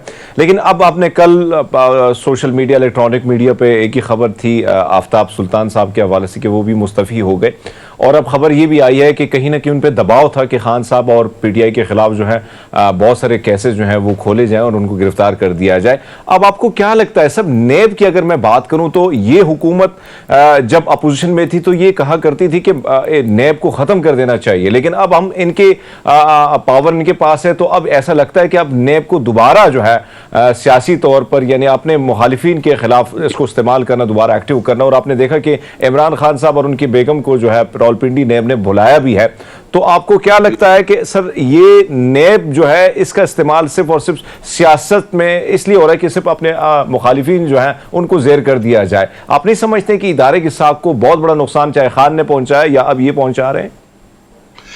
हरमीत, बात यह है कि ये बड़ी बदकिस्मती है कि एक ऐसा इदारा जिसका काम एहतसाब करना है, बिला इम्तियाज या बिला तफरीक एहतसाब करना हो, और उसको जो वक्त की हुकूमत है वो अपने मकासद के लिए इस्तेमाल करे, जिसकी वजह से ना सिर्फ उसकी साख खत्म हो जाए या खराब हो जाए, उसके साथ साथ उसके जितने भी केसेस हैं वो इल्तवा का शिकार रहे। और वही बात जो आफ्ताब सुल्तान साहब ने कही है इस्तीफा देते हुए कि जी छोटे छोटे केसेस के ऊपर मर्जी का दबाव डाला जा रहा था या मुबैना तौर पर कुछ खास शख्सियात की गिरफ्तारी का कहा गया, ये तो वही हथकंडे हैं जो हम माजी में देखते आए हैं। और इस तरह करने से देखिए नुकसान जो है ना वो बुनियादी तौर पर पाकिस्तान का होता है कि हर बंदे के जहन में ये बात आ जाती है कि अब कोई भी गिरफ्तार होगा तो उसको इंतकामी कार्रवाई समझा जाएगा, किसी को भी नैब बुलाएगा तो उसको समझा जाएगा कि ये हुकूमत के दबाव में, हुकूमत के ईमा पर बुलाया जा रहा है। इस वजह से बहुत जरूरी हो गया है कि नैब के बारे में बड़ी वाज़ेह तौर पर कानून साजी करके उसको भी इलेक्शन कमीशन की तरह मुकम्मल तौर पर बाइख्तियार कर दिया जाए कि एक चेयरमैन के आने के बाद उसको ना हटाने की गुंजाइश हो, ना उसको उसके ऊपर दबाव डालने की कोई गुंजाइश हो। पाकिस्तान की तारीखी तौर पर ये बदकिस्मती रही कि जितने भी नैब के चेयरमैन आए हैं वो सब कहीं ना कहीं अपोजिशन के लिए मुतनाज़ा रहे हैं। ये जो नैब के आफ्ताब सुल्तान थे, इनके बारे में बहरहाल एक रिप्यूट थी कि ये बड़े अपराइट ऑफिसर रहे हैं, आईबी में इंटेलिजेंस में भी इन्होंने सर्व किया, पुलिस में भी किया, और इन्होंने ये एक बात साबित की कि इन्होंने दबाव नहीं लिया। अगर यही बात सच है तो मैं ये समझता हूँ कि ये खुशाइन बात है कि उन्होंने दबाव लेने की बजाय इस्तीफा देने को तरजीह दी। अब देखें अगले नैब चेयरमैन की तैनाती कैसे होती है, वो कितनी लटकाई जाती है, और उसके टाइम गैप के अंदर अगर वही इंतकामी कार्रवाइयाँ नैब के बाकी अफसरान से कराई जाती हैं तो इसका जो पैगाम है वो मुस्बत नहीं जाएगा बल्कि एक बड़ा मुश्किल और मनफी पैगाम अवाम तक जाएगा। सर, हुकूमत की तैयारी इस तहरीक को लेकर जरा इस पर बात कर लेते हैं थोड़ी सी कि हुकूमत ने भी अपनी तैयारी मुकम्मल कर ली है। जेल बुरो तहरीक एटलीस्ट शुरू तो की गई है, आज सुबह से एक्टिविटीज़ लाहौर में काफ़ी दिखाई दे रही हैं, लेकिन हुकूमत की तैयारी जो है उसमें वो कहते हैं कि हम कवायफ भी चेक करेंगे, टैक्स रिकॉर्ड भी चेक करेंगे, क्रिमिनल रिकॉर्ड भी चेक करेंगे। इससे आपको लगता है कि तैयारी तो वैसे इनकी मुकम्मल है कि अगर टैक्स की आप बात करें तो इस पर सुनकर बहुत सारे लोग पीछे भी हट सकते हैं, क्रिमिनल रिकॉर्ड तो ऐसा नहीं होगा, लेकिन कवायफ की वजह से भी काफ़ी लोग जद में आ सकते हैं। तो क्या इस पर तहरीक पे फ़र्क पड़ेगा इन तमाम तर तैयारियों से? नहीं, मैं ये समझता हूँ कि बहुत ज्यादा कोई फर्क नहीं पड़ेगा। उसकी वजह मेन अगर फर्क पड़ेगा तो वो ये कि कितनी तादाद में लोग आते हैं सामने, ये अहम बात है। लेकिन जब एक बार बहुत बड़ी तादाद में आ जाते हैं और वो जेल भरो तहरीक में अगर हुकूमत उनको जेल में नहीं भी डालती या वो खुद भी वॉलंटियरली जेल में नहीं जाते, बल्कि जिस तरह लाइहा अमल का ऐलान किया गया कि जी हम वहां पर धरना सा दे देंगे, जेल के सामने बैठ जाएंगे, 5-10 हज़ार लोग हर जेल के सामने बैठ जाएंगे, तो मैं ये समझता हूँ कि हुकूमत इसको टैक्सेशन से डरा कर या क्रिमिनल केसेस से डरा कर इतना फायदा नहीं हासिल कर सकेगी। उससे बहुत बेहतर होगा, अभी भी मैं ये समझता हूँ कि हुकूमत जो है वो किसी न किसी तरह कोई मुज़ाकरात का रास्ता इख्तियार करे और ऐसी कोई मुस्बत डेवलपमेंट की जाए जिससे इमरान खान साहब को या अपोजिशन को मुतमईन किया जा सके। हमने देखा है कि जैसे अब काफ लीग की तरफ से चौधरी परवेज इलाही की जो बड़ी डेवलपमेंट सामने आई है, इससे ये बात साबित हो रही है कि परवेज इलाही साहब को भी नजर आ रहा है कि अगर इलेक्शन हुए तो पंजाब में जो इमरान खान साहब की पॉपुलैरिटी है या पीटीआई की जो पॉपुलैरिटी है उसकी वजह से किसी और के लिए जीतना मुश्किल होगा। और यही आपको जो ट्रेंड नजर आ रहा है उसके अंदर वाज़ेह तौर पर नजर आ रहा है कि जीतने के इम्कानात के हवाले से बाकी दूसरी जमातें भी। आमिर खान साहब, आपने दुरुस्त फरमाया कि परवेज इलाही साहब जो हैं वो तहरीक इंसाफ उन्होंने ज्वाइन कर दी है और इसमें अपने साथियों समेत हमने ये भी देखा कि ये जो चौधरी बरादरान थे उनके दरमियान जितना बड़ा गैप कभी तारीख में नहीं आया था, लेकिन पहली बार आया। आपसे जानना चाहेंगे सर, परवेज इलाही साहब कहीं ना कहीं या शेख रशीद साहब या इनकी सियासत जो है कहीं ना कहीं पिंडी के गेट नंबर 4 के आसपास घूमती रहती है, तो अब जो मामला आता है अगर हम देखें एक तरफ तो एक बर्फ है दोनों के दरमियान, अब पिघलने का जो मामला है क्या परवेज इलाही से ये लिया जाएगा रावलपिंडी और आपने बड़ा अच्छा पॉइंट उठाया। ये बड़ा एक सिंबॉलिक चीज है कि पाकिस्तान की सियासत में चंद एक जो शख्सियात हैं वो बिल्कुल हम आज तक ऐसी ही समझी जाती हैं कि जिनकी कहीं ना कहीं से वाबस्तगी या जिनके लिए एस्टेब्लिशमेंट के पास नरम गोशा है। तो इस हवाले से बहुत सारी जगहों पे मैं भी ये समझता हूँ कि परवेज इलाही साहब का ये फैसला करना इस बात की भी निशानदेही कर सकता है कि कहीं ना कहीं मुस्तकबिल में वो देख रहे हैं कि वो जो दोनों के ताल्लुकात या में इंतहाई दूरियां आ गई या सर्द महरी आ गई, वो कहीं ना कहीं दूरियां कम होने की पॉसिबिलिटी नजर आ रही है।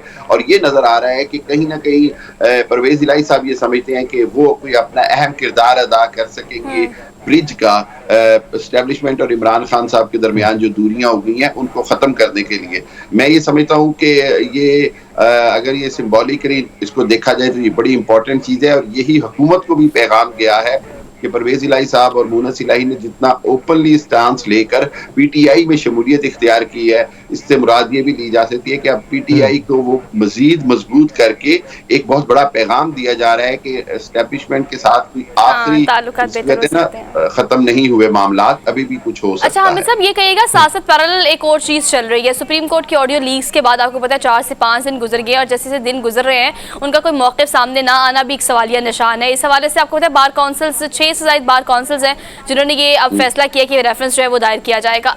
तो आपको लगता है कि ये कोई मौक़िफ़ उनके जानिब से आना ज़रूरी हो गया, वरना आला अदलिया की खामोशी जो है वो एक बड़ा सवालिया निशान है हो सकती है? सोहा देखिए, पूरी दुनिया में रिवायत तो यही रही है कि जजिस के फैसले बोलते हैं, जजिस खुद नहीं बोलते हैं।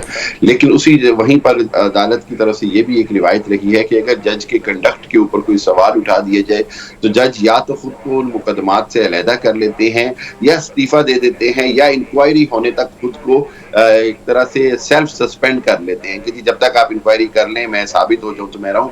लेकिन पाकिस्तान में चूंकि बदकिस्मती से ऐसी रिवायात उस तरह नहीं है, तो इस हवाले से मैं ये समझता हूँ कि बहुत बेहतर होगा कि इसके ऊपर दोनों तरफ से तहकीकात हों। एक तो ये कि ऑडियो लीक्स में सच्चाई कितनी है, और दूसरा ये कि वो जो कहा जा रहा है कि ये ऑडियो लीक्स के आने के सिलसिले को कानून की निगाह से देखा जाए, एक चीज की वैलिडिटी और लीगल ग्राउंड क्या है उसको भी देखा जाए। तो मैं ये समझता हूँ कि दोनों पहलुओं पर काम होना, दोनों पहलुओं पर तहकीक होना, और दोनों पहलुओं पर मजीद जो है वो हुकूमत को भी देखना पड़ेगा और अपोजिशन को भी देखना पड़ेगा कि इसके ऊपर क्या मौक़िफ़ अपनाया जाए कि मुस्तकबिल में इसके ऊपर सियासत ना हो। देखिए, हम अदलिया को मुतनाज़ा बनाकर खुद पाकिस्तान की रियासत को कमज़ोर करते हैं, खुद पाकिस्तान के इदारों को कमज़ोर करते हैं। इसके ऊपर सबको मिल बैठ कर सोचना होगा। ठीक है आमिर साहब, thank you so much for joining. और आपकी बिल्कुल जो भी रिव्यूज़ थे इस हवाले से मुल्क की मौजूदा सूरत हाल में इस वक्त टॉप हाईलाइट खबर यही है कि जेल बरो तहरीक जिसका आगाज़ इमरान खान की तरफ से किया गया है, उसके क्या साइड इफ़ेक्ट और आफ्टर इफेक्ट निकलते हैं, लेकिन साथ ही साथ पैरेलल बहुत सारी चीज़ें चल रही हैं जिस पर भी काम करने की ज़रूरत है। हमने क्विक ब्रेक लेनी है, वापस आते हैं। Keep watching good morning public. Welcome back after the break. So we are in the second hour of the show. इस पूरे घंटे में सबसे पहले जिस टॉपिक से हम आगाज़ करेंगे वो है तुर्की और शाम में होने वाला शदीद ज़लज़ला, जिसके बाद अब वहाँ पर रिहेबिलिटेशन का जो है बाकायदा काम शुरू कर दिया गया है। सर्च और रेस्क्यू ऑपरेशन जो है वो कंप्लीट कर लिया गया है वहाँ के कंसर्न डिपार्टमेंट की तरफ से भी। और अगर पाकिस्तान से बात की जाए उन इदारों की जो कि वहाँ पर इस सर्च ऑपरेशन के लिए, रेस्क्यू ऑपरेशन के लिए पाकिस्तान से पहुँचे हैं, जिसमें सबसे टॉप ऑफ दी ऑल नाम आता है अल खिदमत फाउंडेशन का। हमेशा वो पाकिस्तान में ज़लज़ला हो, सैलाब हो या किसी भी और मुल्क में इंसानियत के नाते, मुस्लिम मुल्क हो या ना हो, मदद के लिए हमेशा पेश रहने वाला इदारा जो है वो कहलाता है अल खिदमत फाउंडेशन।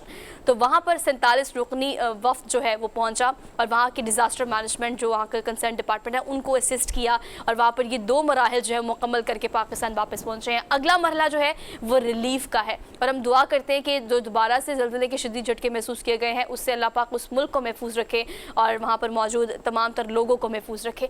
लेकिन आंखों देखा हाल जो है वो भी आपको बताना बहुत ज़्यादा ज़रूरी है। इसी पर बात करने के लिए जब 47 रुकनी वफ़द जो है पाकिस्तान वापस पहुंचा है तो उनमें सदर अल खिदमत फाउंडेशन वस्ती पंजाब से इनका ताल्लुक है, और इकरामुल हक सुबहानी साहब स्टूडियोज़ में हमारे साथ मौजूद हैं। उन्हें आज के प्रोग्राम में खुशामदीद कहते हैं। अस्सलाम वालेकुम सर। वालेकुम अस्सलाम सर, बहुत शुक्रिया आपके आने का। सर, चूँकि आप अपने पूरे वफ़द के साथ वहाँ पर पहुँचे और आपने उनके सर्च और रेस्क्यू ऑपरेशन में पार्टिसिपेट किया, उन्हें असिस्ट किया, आपने जो वहाँ पर मनासिर देखी और जो सूरत हाल देखी, हम चाहते हैं कि आप हमें उस हवाले से ज़रूर बताएँ। बहुत शुक्रिया जी। मैं एक तो पब्लिक न्यूज़ का शुक्रगुजार हूँ कि 6 फरवरी को आने वाले तबाह कुन ज़लज़ले के बाद जो ज़ाहिर है कि वहाँ जो सूरत हाल है, वहाँ के गली कूचे और आवाम की एक बहुत बड़ी तादाद जो है कमोबेश 2 करोड़ आबादी जो है वो बराह रास्त मुतासिर हुई है, और वहाँ पे शदीद सर्दी का मौसम है और 50,000 के करीब जहाँ पर शहादतें, हलाकतें हो जाएं तो वहाँ पर क्या फ़ज़ा हो सकती है उसको हम बखूबी समझ सकते हैं। तो ऐसी फ़ज़ा में वहाँ का जो नेशनल डिज़ास्टर मैनेजमेंट का अदारा अफाद है वो बहुत एक्टिव और इफेक्टिव रोल उसने प्ले किया। दुनिया भर से जो भी मावनत उन्हें हासिल हो सकती थी वो मावनत उन्होंने हासिल की, और अल खिदमत फाउंडेशन के साथ भी उन्होंने रब्ता किया, और अल खिदमत फाउंडेशन के सदर डॉक्टर हफीज़ुर रहमान साहब की हिदायत पर फौरी तौर पर सर्च एंड रेस्क्यू की 47 रुकनी टीम वहाँ पर पहुँची, और अफाद ने जो और जब टास्क अल खिदमत फाउंडेशन की इस टीम को असाइन किया, अल्हम्दुलिल्लाह मैं बड़े इत्मीनान के साथ ये इजहार करूँगा कि उस टास्क को बहुत खूबी के साथ सर अंजाम दिया। अल खिदमत फाउंडेशन की टीम के लिए उन्होंने अंताकिया में हताए का इलाका था, वहाँ पे टास्क असाइन किए, और अदियामान का एक इलाका था जो कि ज़लज़ले से बहुत ज़्यादा मुतासिर था, वहाँ पे उन्होंने टास्क असाइन किए, और ज़ाहिर के जो भी टास्क उन्होंने असाइन किया उसमें अल खिदमत फाउंडेशन की टीमों ने असिस्ट किया उन्हें। पाकिस्तान से रेस्क्यू 1112 की टीमें, आर्मी के ट्रुप्स भी वहाँ पर मौजूद थे, वो भी ज़ाहिर है कि अपनी सर्विसेज फराहम करते रहे। मैं ख़ास तौर पर ये बताना चाहता हूँ कि जैसे आपने भी तज़किरा किया कि पाकिस्तान में भी जब भी किसी भी तरह की कोई आफत आई तो तुर्की अवाम ने आगे बढ़कर हमेशा पाकिस्तान में उन्होंने उनकी मदद की। हम ये समझते हैं कि अल खिदमत फाउंडेशन ख़ास तौर पर कि ये हमारा फ़र्ज़ भी है इंसानियत के नाते से कि हम अगर कहीं दुनिया में कहीं कोई मुश्किल की घड़ी आती है, कोई आफत आती है, तो हम भी अपना किरदार अदा करें। और दूसरा हम ये समझते हैं कि हमेशा चूँकि वो मुश्किल और मुसीबत की घड़ी में वो हमारे शाना बशाना खड़े हुए हैं, तो ये हम पर एक कौमी तौर पर एक कर्ज भी है। तो अल खिदमत फाउंडेशन ने बुनियादी तौर पर अल खिदमत फाउंडेशन के प्लेटफार्म से पाकिस्तानी कौम की नुमाइंदगी की, और ज़ाहिर है कि ये फ़र्ज़ कफ़ाया पूरी कौम की तरफ से अदा किया, और ज़ाहिर है कि गमज़दा ख़ानदानों के साथ जो भी हमने हमेशा देखा है अल खिदमत फाउंडेशन की, मैं जितनी भी तारीफ करूं कम है, क्योंकि बहुत सारी चीज़ें मैंने अपने आंखों से देखी हैं, और उनके चाहे वो रेस्क्यू ऑपरेशन है या किसी को खाना खिलाना है, बिला किसी तफरीक के उन्होंने अपनी खिदमत हर जगह में सरंजाम दी है। मैं इसकी तारीफ करूँगा। लेकिन आपसे जानना चाहेंगे सर, तुर्की आप गए, वहाँ पे जिस तरह आप फरमा रहे हैं कि जिस किस्म के हालात हैं, जो विजुअल हमारे सामने आ रही हैं, यकीनन तकलीफ दे हैं, दुख भरी दास्तानें नई हर दिन नई रकम होती नज़र आती हैं। सर, आप लोगों ने कौन कौन से, आपने कुछ शहर का जिक्र किया, जाहिर बात है हमारे लिए शहर के नाम जो है अजनबी हैं, लेकिन आपसे जानना चाहेंगे कि कौन कौन सी जगह में क्या कितने खैमे जो हैं आप लोगों ने, खैमा बस्ती के बात करूँ क्योंकि वहाँ पे तो छत है नहीं, हर बिल्डिंग जो है वो ज़मीन बोस हो चुकी है, तो कितने खैमे आप लोग नस्ब कर चुके हैं, क्या तरीक़ाकार है खाना के हवाले से, और कितने तुर्की के जो लोग हैं वो इस वक्त जितने मुतासरीन हैं उनको आप लोगों ने इन पना जितने भी आपने कैंप बनाए तो उसमें कितने लोग मुकीम हैं, थोड़ा सा आपसे जानना चाहेंगे सर। बहुत शुक्रिया हरमीत सिंह साहब। हमारी ये जो 47 रुकनी टीम थी, ये तो बुनियादी तौर पर वहाँ पर सर्च एंड रेस्क्यू ऑपरेशन में आफात को असिस्ट कर रही थी, लेकिन इब्तदाई दिनों ही से अल खिदमत फाउंडेशन की वहाँ पर इम्प्लीमेंटिंग पार्टनर्स हैं, हिरात फाउंडेशन है, वहाँ पर आईहा है ऑर्गेनाइजेशन, और जान सोजू है।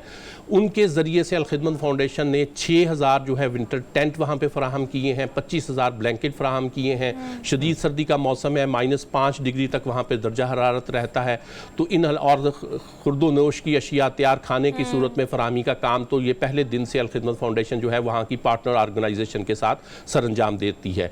ज़लज़ले के फ़ौरन बाद अल खिदमत फाउंडेशन के नायब सदर मियाँ अब्दुल शकूर साहब मोहतरम वहाँ तशरीफ़ ले गए, और ज़ाहिर के सारी कोऑर्डिनेशन का काम भी किया, हालात का जायज़ा भी लिया, और डायरेक्शन भी दी, और यहाँ के प्लान भी किए, और वो शाम भी तशरीफ़ लेके गए, वहाँ के हालात का भी जायज़ा लेकर फौरी रेस्क्यू एंड रिलीफ के हवाले से जो भी खिदमात फराहम की जा सकती थी वहाँ पर हमने काम किया। सर्च एंड रेस्क्यू में मैं बतौर ख़ास हरमीत सिंह साहब तस्करा करना चाहूँगा कि जो अल खिदमत फाउंडेशन की टीम या पाकिस्तान की नुमाइंदगी करते हुए 47 रुकनी वफ्द वहाँ पर पहुँचा, तो इनका जो एक यूनिक फीचर था उसका तस्करा ज़ाहिर कि वहाँ के लोगों ने भी इसको एक्नॉलेज किया, अदारों ने भी एक्नॉलेज किया, वो ये था कि वो ज़ाहिर के शिफ्ट में काम नहीं करते थे, वो हर वक्त दस्तयाब रहते थे। हम तो कमोबेश 24 घंटे का ट्रैवल करके जब पहुँचे तो हमारा हर कारकुन जो था, हर रज़ाकार था, वो इस चीज़ के लिए मुंतज़िर था कि हमें टास्क असाइन करें और हम जाकर वहाँ पर जो भी इंसानी ज़िंदगी को बचाने के लिए या जिसका कोई प्यारा अल्लाह को प्यारा हो गया है तो उसकी डेड बॉडी को रिकवर करने के हवाले से अपनी खिदमत सर अंजाम दिए। तो दिन भर काम करने के बाद जब रात गए हम वापस आए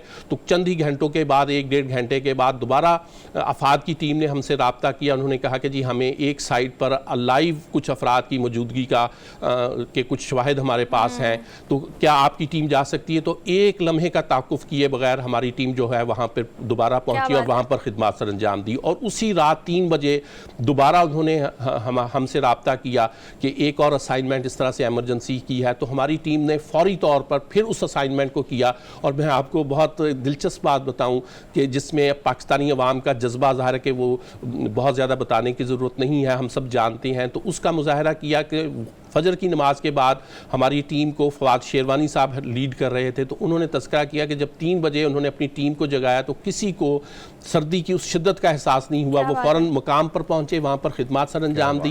हाँ, अलबत्ता जब वापस आए तो ज़ाहिर है कि वो जो सर्दी की शिद्दत थी उसका उन्हें अंदाज़ा हुआ। तो इस जज्बे के साथ अल खिदमत फाउंडेशन के प्लेटफार्म से कौम की नुमाइंदगी जो है यहाँ के 47 रुकनी वफ्द ने की, और जहाँ भी जो भी असाइनमेंट जब कभी भी उन्होंने हमें असाइन किया, अल्हम्दुलिल्लाह वो असाइनमेंट जो है वो एक इत्मीनान बख्श तौर पर परफॉर्म की गई। सर ये बताइएगा कि इस सारी सूरत हाल में 2 मराहल तो माशाल्लाह मुकम्मल हो चुके हैं, जो कि आपकी जानिब से भी अल खिदमत फाउंडेशन की जानिब से वहाँ के मुतल्लिका महकमे जो हैं वो भी ये 2 मराहल मुकम्मल कर चुके हैं कि सर्च भी होगी, रेस्क्यू भी कर लिया गया। अब रिलीफ का अगला मरहला है, उसके लिए भी यकीनन अल खिदमत का एक प्लान होगा और आप लोग वहाँ जाएंगे, और आप लोग अभी ब्रेक में आप डिस्कस भी कर रहे थे कि अगला प्लान हमारा ये है, तो उस हवाले से ब्रीफ कीजिएगा कि आगे हम किस तरह से अपनी मदद को दोबारा उन तक पहुँचा सकते हैं। एक तो वहाँ पर ज़ाहिर है कि जी की ज़रूरत महसूस की जा रही है, तो उसके पेश नज़र जो है अल खिदमत फाउंडेशन की पाकिस्तान इस्लामिक मेडिकल एसोसिएशन जो डॉक्टर्स की एक मारूफ तंजीम है, उनकी कोऑर्डिनेशन से 17 रुकनी टीम जो है वो आज रवाना हो रही है।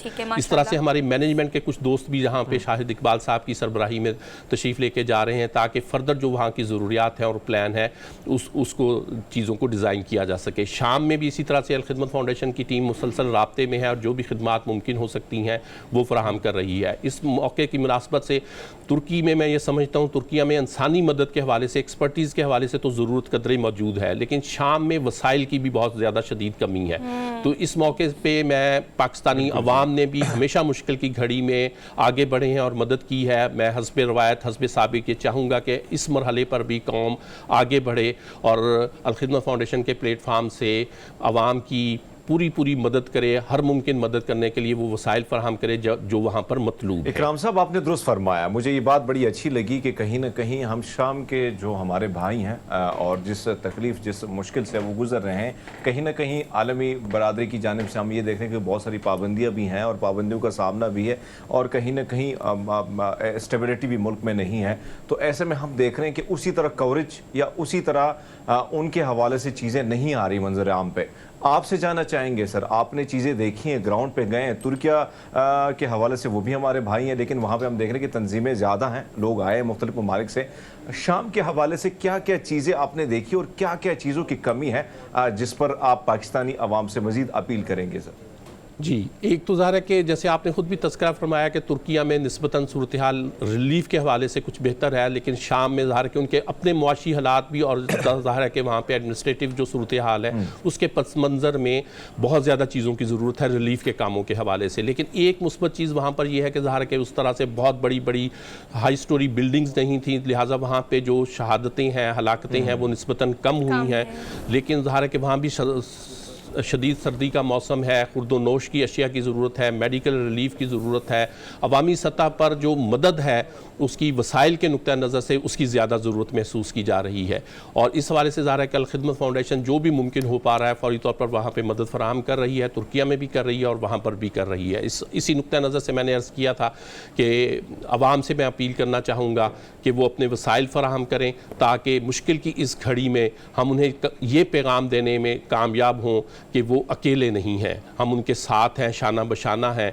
और अल्लाह रब्बुल इज़्ज़त से मैं ये भी दुआ करूँगा कि कल गुज़िश्ता रोज़ भी 6.4 की शिद्दत का तुर्किया के इलाके में एक ज़लज़ला आया है और उसके बाद ज़ाहिर कि फिर आफ्टर शॉक्स का सिलसिला शुरू हो जाता है। उसमें भी कुछ शहादतें भी हुई हैं, कुछ अफराद ज़ख्मी भी हुए हैं कि अल्लाह रब्बुल इज़्ज़त उनकी मुश्किलात को आसानियों में बदले और कम से कम करे, ताकि ज़ाहिर है कि वो जो मुश्किल में फंसे हुए अफराद हैं उनके लिए मज़ीद मुश्किलात ना हो। मैं आवाम से भी अपील करूँगा कि उनके लिए दुआ करें, हम सब दुआगो हैं कि अल्लाह ताला उनकी मुश्किलात को आसानियों में बदले, उनकी मुश्किलात में कदरी कमी हो। एक चीज़ कहिएगा कि मैं सॉरी आपकी बात को इंटरप्ट कर रही हूँ, ये भी चीज़ ऐड कीजिएगा कि हमने इमदाद के बारे में तो बात कर ली कि किस तरह से वहाँ इमदाद पहुँचाई जा रही है, टीम वहाँ जाकर काम कर रही है, हर वक्त तैयार है उनकी मदद के लिए, लेकिन वहाँ पर जो तस्वीर हमें मौसूल हो रही है उसमें बहुत सारी तस्वीर ऐसी भी जो कि दिल दहला देने वाली हैं। इमोशनल सपोर्ट की भी बहुत बड़ी ज़रूरत है उनको वहाँ पर। आपने जो हालात देखे हैं, गैर मुल्की खबर रसा इदारे ये कहते हैं कि तादाद 50,000 से ऊपर पहुँच चुकी है, लेकिन मज़ीद जो ज़लज़ले की आप शिद्दत देख रहे हैं कि 5.6 ज़लज़ला वो भी महसूस किया गया, जो आप बता रहे हैं वो भी महसूस किया गया। तो वहाँ पर जो आपने लोगों की हालत देखी है, जो सूरत हाल देखी है, मैं चाहती हूँ कि आप उस पर भी थोड़ी सी रोशनी डालें कि वो कितने इस हवाले से बड़ी बिल्डिंग्स हैं कि जो कि ज़मीन बोस हो चुकी हैं, जिसके नीचे पूरे के पूरे ख़ानदान मौजूद हैं जो कि हलाक हुए हैं। तो वो जो आपने सूरत हाल देखी वहाँ के लोगों की, वो क्या है? ज़ाहिर है जी कि एक अफसरदगी की फ़ज़ा है, खौफ व हरास है। जब आफ्टर शॉक्स आते हैं तो वो ज़ाहिर है कि उनके उस दर्द को दोबारा ज़िंदा कर देते हैं और जिनके प्यारे मलबों के नीचे दबे हुए हैं उनकी क्या सूरत हाल होगी उसे अल्फाज में बयान नहीं किया जा सकता। और लेकिन उनकी ये कोशिश और ख्वाहिश होती है कि उनकी डेड बॉडीज़ कम अज़ कम रिकवर हो जाएँ। यहाँ पर मैं ये बताता चलूँ कि जब डेड बॉडीज़ हम रिकवर करते थे तो एक यूनिक फीचर ये भी था अल खिदमत फाउंडेशन की टीम का पाकिस्तान की नुमाइंदगी करते हुए कि उन डेड बॉडीज़ को रिकवर करने के बाद वहाँ पर दुआ की जाती थी, और अगर जनाजा मुमकिन होता था तो वो जनाजे का अहतमाम किया जाता था। मुतल्लिका ख़ानदानों के साथ दिलजोई और उनकी ज़ाहिर है कि जो दिल गिरफ्तगी का आलम था, अफसरदगी का आलम था, तो इस हवाले से ज़ाहिर है कि उनके साथ अपने एहसासात, पाकिस्तानी कौम के एहसासात शेयर किए जाते थे, तो उससे ज़ाहिर है कि कदरे वो इत्मीनान महसूस करते थे। हमारी टीमों में से कुछ अफराद ने बतौर ख़ास काम एक किया। और चीज़ आपको याद होगा कि 2005 में जब यहाँ पे ज़लज़ला हुआ तो हमने ये देखा कि बहुत सारे बच्चे जो थे, यानी छोटे छोटे नौमौलूद बच्चे या हंसते खेलते जो कहीं नज़र आते थे, उनसे अचानक छत तो चली गई, लेकिन माँ बाप का साया भी चला गया और कोई अपना रिश्तेदार ना रहा। और फिर हमने ये देखा कि आप जैसे लोग, बहुत सारे ऐसे लोग, बहुत सारी सेलिब्रिटीज़ जो हैं, उन्होंने उनको गोद ली और अब भी हम देखते हैं कि वो नौजवान बड़े हो चुके हैं, मुख्तलिफ जगहों में पढ़ाई कर रहे हैं। ऐसे में आपको क्या लगता है कि वहाँ पर बच्चों की कितनी तादाद जो है इस किस्म से महरूम हो चुकी है, और क्या उनके लिए क्या इंतज़ाम जो हैं आपकी अलखिदमत के साथ साथ दीगर जो मुख्तलिफ तंजीमें थी वो कितनी सरगर्म नज़र आ रही हैं? ये अब अदाद-ओ-शुमार तो इस वक्त सामने नहीं आए, चूँकि अब तक तो सर्च एंड रेस्क्यू का मरहला मौजूद था। जिस तरह से आपने 2005 के ज़लज़ले का तज़किरा किया, तो अलखिदमत फाउंडेशन ने पहला आगोश के अनवान से ऐसे ऑर्फन बच्चों के लिए अदारा कायम किया, और ज़ाहिर है कि वक्त की ज़रूरत के साथ साथ इस वक्त अलखिदमत फाउंडेशन के ज़ेर इंतज़ाम 17 आगोश जो है वो कायम हो चुके हैं, जहाँ पर इस तरह के डिज़र्विंग बच्चे जो हैं वो रहाइश पजीर होते हैं। इससे पहले भी शाम के हालात के तनाजुर में अलखिदमत फाउंडेशन ने वहाँ की ऑर्गेनाइजेशन के ताउन से एक अदारा ऑर्फनेज का वहाँ पे पहले से कायम है, और अगर इस मरहले पर कुछ इस तरह के बच्चों की ज़रूरत महसूस होगी तो अलखिदमत फाउंडेशन ज़ाहिर है कि आगे बढ़ेगी, और ज़ाहिर है कि इसका अहतमाम भी ज़रूर किया जाएगा। कि आप जानते हैं कि यतीम बच्चों के हवाले से, मासूम बच्चों के हवाले से, उनकी निगहदाश्त करने के हवाले से हमें अखलाकी तौर पर भी और मजहबी तौर पर भी जो बिशारतें मिलती हैं और जो तलकीन हमें की जाती है, जो तालीमात हैं, उसके तनाजुर में ये बहुत ज़रूरी काम होता है जो किया जाना चाहिए। तो इंशाअल्लाह अलखिदमत फाउंडेशन का ये बाकायदा एक प्रोग्राम की हैसियत रखता है ये काम। तो अगर इसकी ज़रूरत महसूस की जाएगी तो इंशाअल्लाह अलखिदमत फाउंडेशन आगे बढ़कर बिल्कुल सफ़े अव्वल में रहते हुए इस काम को भी अंजाम देगी। अकरामुल हक साहब, आपका बेहद शुक्रिया। और मैं ये बात भी करना चाहती हूँ कि जो भी खदमात आपका इदारा यानी अलखिदमत फाउंडेशन वहाँ पे दे रहा है वो काबिल सताइश तो है, लेकिन अभी तो इस चीज़ की ज़रूरत है। जब मैंने टर्की को विज़िट किया तो उस वक्त वहाँ पर शामी पनाह गज़ीन जो हैं उनकी मदद के लिए अलखिदमत पहले से ही मौजूद था, और चूँकि वो इलाका जो है गाज़ियान्तब का या शामी पनाह गज़ीन जहाँ पर रिहाइश पजीर है, वहाँ पर ज़ल्ज़ला आने के बाद सूरत हाल मज़ीद ख़राब हो गई है। और एक बार फिर से आप लोग की तारीफ़ जो है वो काबिल तारीफ़, आप लोग तमाम तर काम कर रहे हैं, और पाकिस्तान के इस तरह के इदारे जो हैं वो यकीनन पाकिस्तान का अच्छा इमेज पूरी दुनिया में पोर्ट्रे करते हैं और उनकी मदद करते हैं जो इस वक्त मदद के मुस्तहिक़ भी हैं और इन्हें मदद की ज़रूरत भी है। तो हमारी तरफ से बहुत सारी अप्रिसिएशन आपके लिए, thank you so much today. हमने एक क्विक ब्रेक लेनी है, वापस आते हैं। Keep watching, good morning public. Welcome back after the break. So basically जब हम बात करते हैं महंगाई की तो हमारी कोशिश होती है कि रोज़ाना की बुनियाद पर अपने प्रोग्राम में एक ना एक ऐसी फील्ड या एक ना एक ऐसी इंडस्ट्री की हम ज़रूर बात करें जो इस वक्त मसाइल से दो चार है। और मसाइल इतने ज़्यादा हो गए हैं कि अगर हम पोल्ट्री की बात करें, हम किसी भी और XYZ फील्ड की बात करें तो सूरत हाल ख़राब से ख़राब तर होती जा रही है। वो गाड़ियों की मैन्युफैक्चरिंग एसोसिएशंस हों या फिर वहाँ पर इंडस्ट्रीज़ हों, तो कुछ इंडस्ट्रीज़ तो ऐसी हैं जो कि बंद होने के दहाने पर आ चुकी हैं। लेकिन आज हम बात करेंगे स्टील्स मैन्युफैक्चरर्स की, जो कि अपनी प्रोडक्शन जो है पैदावार 30% गिरने के बाद अब मुख्तलिफ इक़दाम का मुतालबा कर रही है। ये मुतालबा क्या है, इस पर हम बात कर लेते हैं। मलिक जावेद इकबाल साहब हमारे साथ मौजूद है, साबिक चेयरमैन हैं, इनको आज के प्रोग्राम में खुशामदीद कहते हैं। अस्सलाम वालेकुम sir. Sir thank you so much for joining us today. Sir हमारी कोशिश ये होती है कि हर एक डिपार्टमेंट को जो है ना वो एड्रेस किया जाए, हर एक इंडस्ट्री को एड्रेस किया जाए। अब ये जो स्टील मिल्स एसोसिएशंस या अगर अब बात करें इन तमाम मैन्युफैक्चरर एसोसिएशंस की, तो वो तो इस हवाले से अपने इक़दाम का मुतालबा करती रहती हैं, लेकिन जो 30% पैदावार गिरी है इससे मसाइल कौन कौन से पैदा हुए हैं, पहले इसके बारे में ज़रूर बताइएगा। देखिए इस तरह के जनवरी के शुरू में स्टेट बैंक ने अचानक ही नोटिफिकेशन किया जिससे जो रॉ मटेरियल्स हैं इंपोर्ट बंद कर दी, और सिर्फ उन्होंने कहा एसेंशियल गुड्स जिस तरह एडिबल ऑयल या मेडिसिन वगैरह आएंगे। उससे ये हमारी इंडस्ट्री उसके लिए तैयार नहीं थी कि अचानक इस तरह की बंदिश आ जाएगी इंपोर्ट्स पे, तो हमारी एलसीज खुलना बंद हो गई। पहले चूंकि फ्लड आया हुआ था तो हमने इतनी इंपोर्ट्स की भी नहीं, तो यानी हमारा इतना कोई रास्ते में मॉल भी नहीं थे, तो पूरी इंडस्ट्री पैनिक हो गई। और हमें डिप्टी गवर्नर साहब ने, तलवाला साहब ने बुलाया, हमें आपसे मीटिंग की और हमें उन्होंने काफी होप्स थी कि हमने समझा आर्जी है शायद ना, शायद 10 दिन में 15 दिन में शायद इंपोर्ट्स खुल जाएंगी, क्योंकि इतना बड़ा फैसला कि पूरी इंडस्ट्री का रॉ मटेरियल बंद करना बहुत बड़ा फैसला था। लेकिन ये हुआ कि हम तो हैरान है कि कोई गवर्नमेंट बिल्कुल अनमूव्ड है और इंडस्ट्री जो है अब 30% नहीं है बल्कि आप समझिए 50-60% बंद हो चुकी है, और जो बाकी है वो बंद हो जाएगी, क्योंकि हमारे अनएम्प्लॉयमेंट लोगों के अलावा ये होगा कि जो वापडा के हम पावर कंज्यूम करते हैं वो बंद हो जाएगी, उनको प्रॉब्लम आएगी, गवर्नमेंट को रेवेन्यू जो मिलता है हमारे से वो नहीं आएगा, रीपेमेंट स्टॉप हो जाएंगी, मार्कअप रुक जाएंगे, तो एक बहुत बड़ा इंडस्ट्री जो है सफर करेगी और ये इतना बड़ा लॉस होगा कि शायद इंडस्ट्री से बाहर निकल ही ना सके। तो हमने तो गवर्नमेंट को कहा है इसको जल्दी से जल्दी हल करें, क्योंकि अभी हम यूनिवर्सिटियां खोलेंगे ना, वो माल भी हमारे 2 महीने बाद आएंगे, फौरन तो नहीं आते। तो हम तो रिक्वेस्ट कर रहे हैं, देखिए क्या करती है गवर्नमेंट। ठीक है सर, मुतालबात में टॉप ऑफ दी अर्थ सबसे पहला आपका मुतालबा क्या है? क्योंकि अगर इन तमाम तर मुतालबात की बात करें तो उसके लिए ऑब्वियसली जी सर बोलिए। सॉरी, आपको मेरी आवाज आ रही है? पहले मुतालबा एक ही हमारा, हमने ऐड भी, हमें एलसी ओपनिंग की इजाजत दी जाए ताकि रॉ मटेरियल पाकिस्तान में आ सके और इंडस्ट्री शुरू हो सके। हम कहते हैं 100% ना सही, हमें कुछ 30-40% का कुशन दे दें ताकि इंडस्ट्री चलती रहे। अभी तो बिल्कुल बंद हो जाएगी तो फिर तो कब्रिस्तान बन जाएगा इंडस्ट्री का। हम कहते हैं इसको स्टार्ट करें, 20-30-40% का शुरू करें, और ये पेमेंट्स भी हमारी जो है गवर्नमेंट पे ड्यू होंगी जाके मई जून में, तो तब तक तो हालात इंशाल्लाह बेहतर हो चुके होंगे। तो ये हमारी डिमांड है कि फौरी एलसी खोली जाए। ठीक है जी हरमीत। मलिक साहब, आपसे जानना चाहेंगे, इस नहज तक पहुंचने से पहले क्या आप लोगों को अंदाज़ा हो गया था कि अगर ये इक़दाम जो हुकूमत की जानब से उठाया जा रहा है या उठ रहा है, तो इसकी निशानदही क्या पहले से हुकूमत की तरफ आप लोगों ने की थी? और अब अगर ये मामला जो है, जिस तरह 30% का ये मामला आ चुका है, 30% यानी गिरने का जो मामला है, आपको क्या लगता है कि एलसीज अगर इसी तरह बंद रहेंगी तो आने वाले दिनों में कितना बड़ा नुकसान हो सकता है? और हम ये देखते हैं कि इंडस्ट्री के साथ जो जुड़े लोग हैं उनका तो नुकसान हो ही रहा है, लेकिन पाकिस्तान को, मुल्क को, इस रियासत को कितना बड़ा नुकसान पहुंचने वाला है? क्या ये सारी चीज़ें जो हैं आप लोगों ने टेबल पर रखी हैं हुकूमत के सामने? देखिए ऐसा है कि ये जो चीज हुई है हम बिल्कुल इसके लिए तैयार नहीं थे, क्योंकि गवर्नमेंट ने पिछले जून में जो मशीनरी वगैरह की इंपोर्ट बंद कर दी थी, लेकिन रॉ मटेरियल्स की इंपोर्ट थी वो जारी थी, तो हम इसके लिए तैयार नहीं थे। हमने तो गवर्नमेंट को ये कहा था कि जो लोगों के इंडस्ट्रियल प्रोडक्ट्स पड़े हुए हैं पोर्ट पे उनको रिलीज कर दें जिस भी मेथड से, ताकि वो आ सके, फैक्ट्रियां बंद हो रही। तो उन्होंने अचानक ये किया कि सारी इंपोर्ट बंद करके उनका कह दिया जो मशीनरी पड़ी है वो आप अपने सोर्सेज से अरेंज करके ले आए। हम इसके लिए बिल्कुल तैयार नहीं थे, ना हमें बताया गया था कि ऐसा होगा। अब इसका देखें इफेक्ट क्या हो रहा है।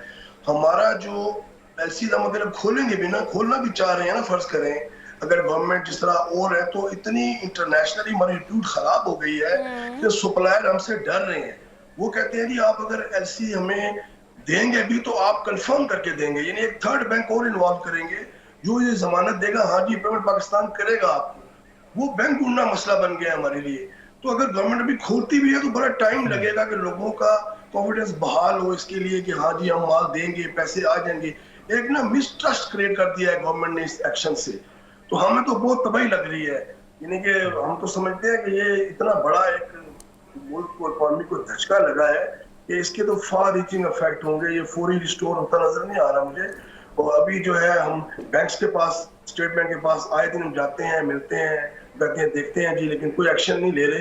ये तो मैं समझता हूँ अभी फौरी एक्शन की जरूरत है, क्योंकि अभी जो पेमेंट्स आनी है वो भी हमारी मई जून में आनी है, तो अभी गवर्नमेंट चलाएगी, टाइम लगेगा, फिर जाकर कम चलेगा। अच्छा जावेद इकबाल साहब ये बताइएगा कि आपने मुतालबात तो कर दी हैं, वो कंसर्न डिपार्टमेंट तक पहुंच भी गए होंगे, लेकिन आप जैसे बता रहे हैं कि रोज़ाना की बुनियाद पर जाते हैं, बात करते हैं, लेकिन अब तक कोई खातिर खा इक़दाम जो है वो उठाने की बात भी नहीं की जा रही। आपका अगला लाहेअमल क्या होगा इंडस्ट्रीज़ का? ख़ास तौर पर अगर बात नहीं मानी जाती तो 30% आपकी प्रोडक्शन गिरने के बाद तो इतनी ज़्यादा नुकसान को अफोर्ड नहीं कर सकती इंडस्ट्रीज़, या इतना तो नहीं है इस तरह से कि हम उसको मज़ीद चला सके बगैर एक्सपेंडिचर्स के।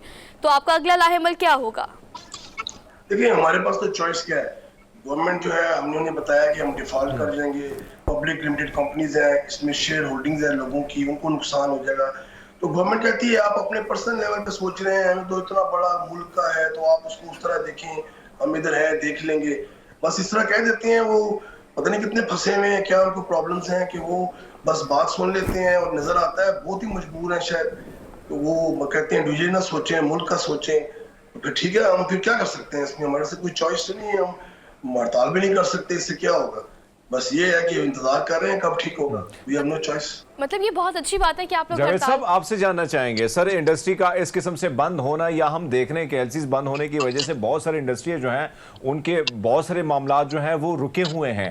ऐसे में अगर हम ताजिर बरादरी की बात करें तो वो कहीं ना कहीं मायूस नजर आती है इन इकदामात से। तो आपको क्या लगता है कि एक तरफ तो हम देख रहे हैं कि मुआशी बहरान मुल्क का बढ़ रहा है, दूसरी जानिब जो इन्वेस्टर थे जो बैन अल-अक़वामी दुनिया में बैठे मुख्तलिफ ममालिक से आके पाकिस्तान में इन्वेस्टमेंट करते थे, तो अब आपको लगता है कि एतमाद जो है ये घटता जाएगा मुल्क से लोगों का, चाहे बाहर के जो लोग इन्वेस्टमेंट के लिए आते थे अब वो भी कहीं ना कहीं बड़े मुश्किल से यहाँ पे आमादा होंगे? देखिए जी, हमारी रेटिंग तो पहले गिर गई है ना, -CCC हो गई है। तो डे बाय डे जब तक ये IMF का क्लोज नहीं होता चैप्टर, तो मेरे ख्याल में तो हमारा नेगेटिव वाइब्स ही बाहर जा रहे हैं। इन्वेस्टर कैसे आएगा इस मुल्क में, ये चीजें सारी हैं। लेकिन अब ये है कि हम हमारे बस में कुछ नहीं है। इन्वेस्टर जो है या इंडस्ट्रियल जो है क्या कर सकते हैं, और जो बाहर के लोग हैं वो तो मैं समझता हूँ वाइंड अप कर रहे हैं इस टाइम।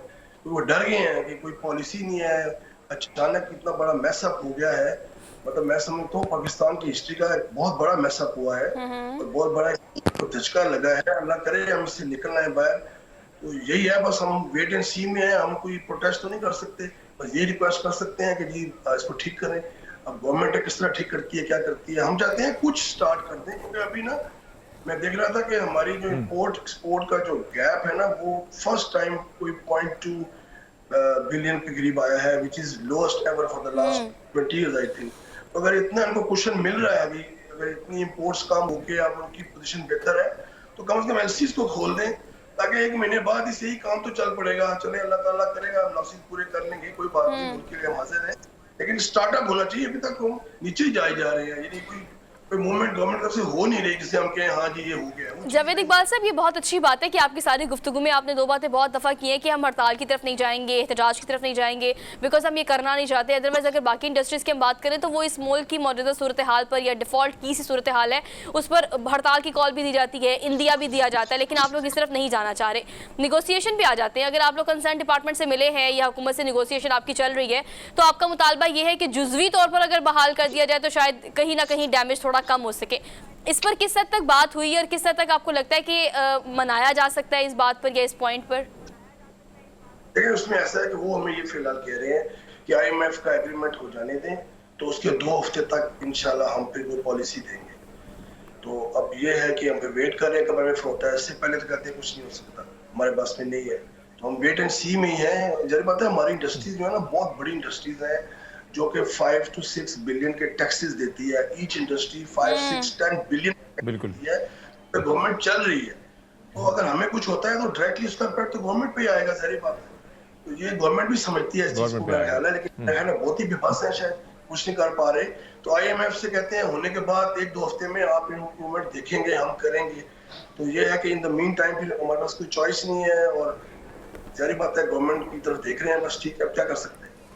सर, ये गैप जिसके आप जिक्र कर रहे हैं, आपसे जानना चाहेंगे सर, आपने जिस तरह फरमाया कि हुकूमत की जानिब से ये मौक़िफ़ अपनाया जा रहा है कि IMF का मामला जो है मुआहदा अगर तय होता है तो फिर मामला बेहतरी की तरफ जाएंगे, आपसे आपके तजुर्बे के मुताबिक आपसे जानना चाहेंगे सर, क्या लगता है कि अगर ये मुआहदा होता है और ये पैकेज पाकिस्तान को मिलता है तो इंडस्ट्री जिस तरीके से गिरी है तो उसको उठने में कितना वक्त लगेगा? कि जाहिर बात है कि बहुत सारी इंडस्ट्री इस तरह बंद हो चुकी है, और आप अगर आज टेलीविजन की स्क्रीन पर आएँ तो जाहिर बात है थक गए होंगे, बारहा गए होंगे, मिनिस्टरों के साथ बात की होगी, लेकिन बात नहीं मानी जाती। हम देखते हैं कि यहाँ पर ये सिचुएशन है, तो इस सारी चीज़ को आप कैसे देखते हैं सर? देखिए, IMF का पैसे जब मिलेंगे हमें, तो उसके बाद जो और भी इन्होंने प्लानिंग की हुई है, पैसे रुके हुए हैं, वो भी इनको आ जाएंगे। तो मेरा ख्याल है ये कह रहे हैं कि हम जून 23 तक 10 बिलियन प्लस पे चले जाएंगे। तो IMF एग्रीमेंट के बाद ये कह रहे हैं कि हम आपको कुछ शायद अलाउ कर देंगे, तो फुली शायद अलाउ ना करें। तो फिर ये है कि आस्ता आस्ता, यानी जरी बात है, गाड़ी जब खड़ी हो जाए तो फिर उसकी स्पीड एकदम तो 200 किलोमीटर नहीं होती, 150 नहीं होती, तो आस्ता आस्ता होती है। तो हम समझते हैं इस चीज को, इतना बड़ा क्राइसिस आया है गवर्नमेंट में और मुल्क में, तो फिर हम साथ हैं उनके। लेकिन ये है कि इसका लॉस तो अल्टीमेटली इंडस्ट्री को होगा। हमारा जो लास्ट क्वार्टर है, 2 क्वार्टर थे हमारे पिछले साल के 22 के, वो सारा लॉस था क्योंकि फ्लड आया हुआ था, तो उसमें वैसे ही लॉस हुआ। तो अब बंदिश का लॉस हो गया, तो अल्लाह मालिक है, इंशाल्लाह अल्लाह देगा हमें भी, हम परेशान नहीं है। इंशाल्लाह, हम इंशाल्लाह। कमाया हमने स्मुक से कमाया, स्मुक से हमारी इंशाल्लाह। सारी पहचान है, पैसे कमा लेता है बंदा, लेकिन ये कि हम कोशिश यही कर रहे हैं कि इसको शुरू कर दें कम से कम। ठीक है मलिक जावेद इकबाल साहब, thank you so much for joining. और आपकी सारी बातें ठीक है कि इंशाल्लाह हालात बेहतर हो जाए। सरहदी शोबे समेत मुल्क का हर शोबा IMF की उस किस्त का इंतजार कर रहा है जिसके बाद कहा यह जा रहा है कि हालात थोड़े बेहतर हो जाएंगे। तो होप फॉर गुड, इंशाल्लाह हालात बेहतर पाकिस्तान की हो तो हमारी ही तरक्की के लिए और हमारी ही कामयाबी के लिए या हमारी माशी सूरत हाल को बेहतर करने के लिए ये बहुत ज़रूरी है। हमने एक ब्रेक लेनी है, वापस आते हैं। आप देखते रहिए प्रोग्राम जिसे हम कहते हैं गुड मॉर्निंग पब्लिक।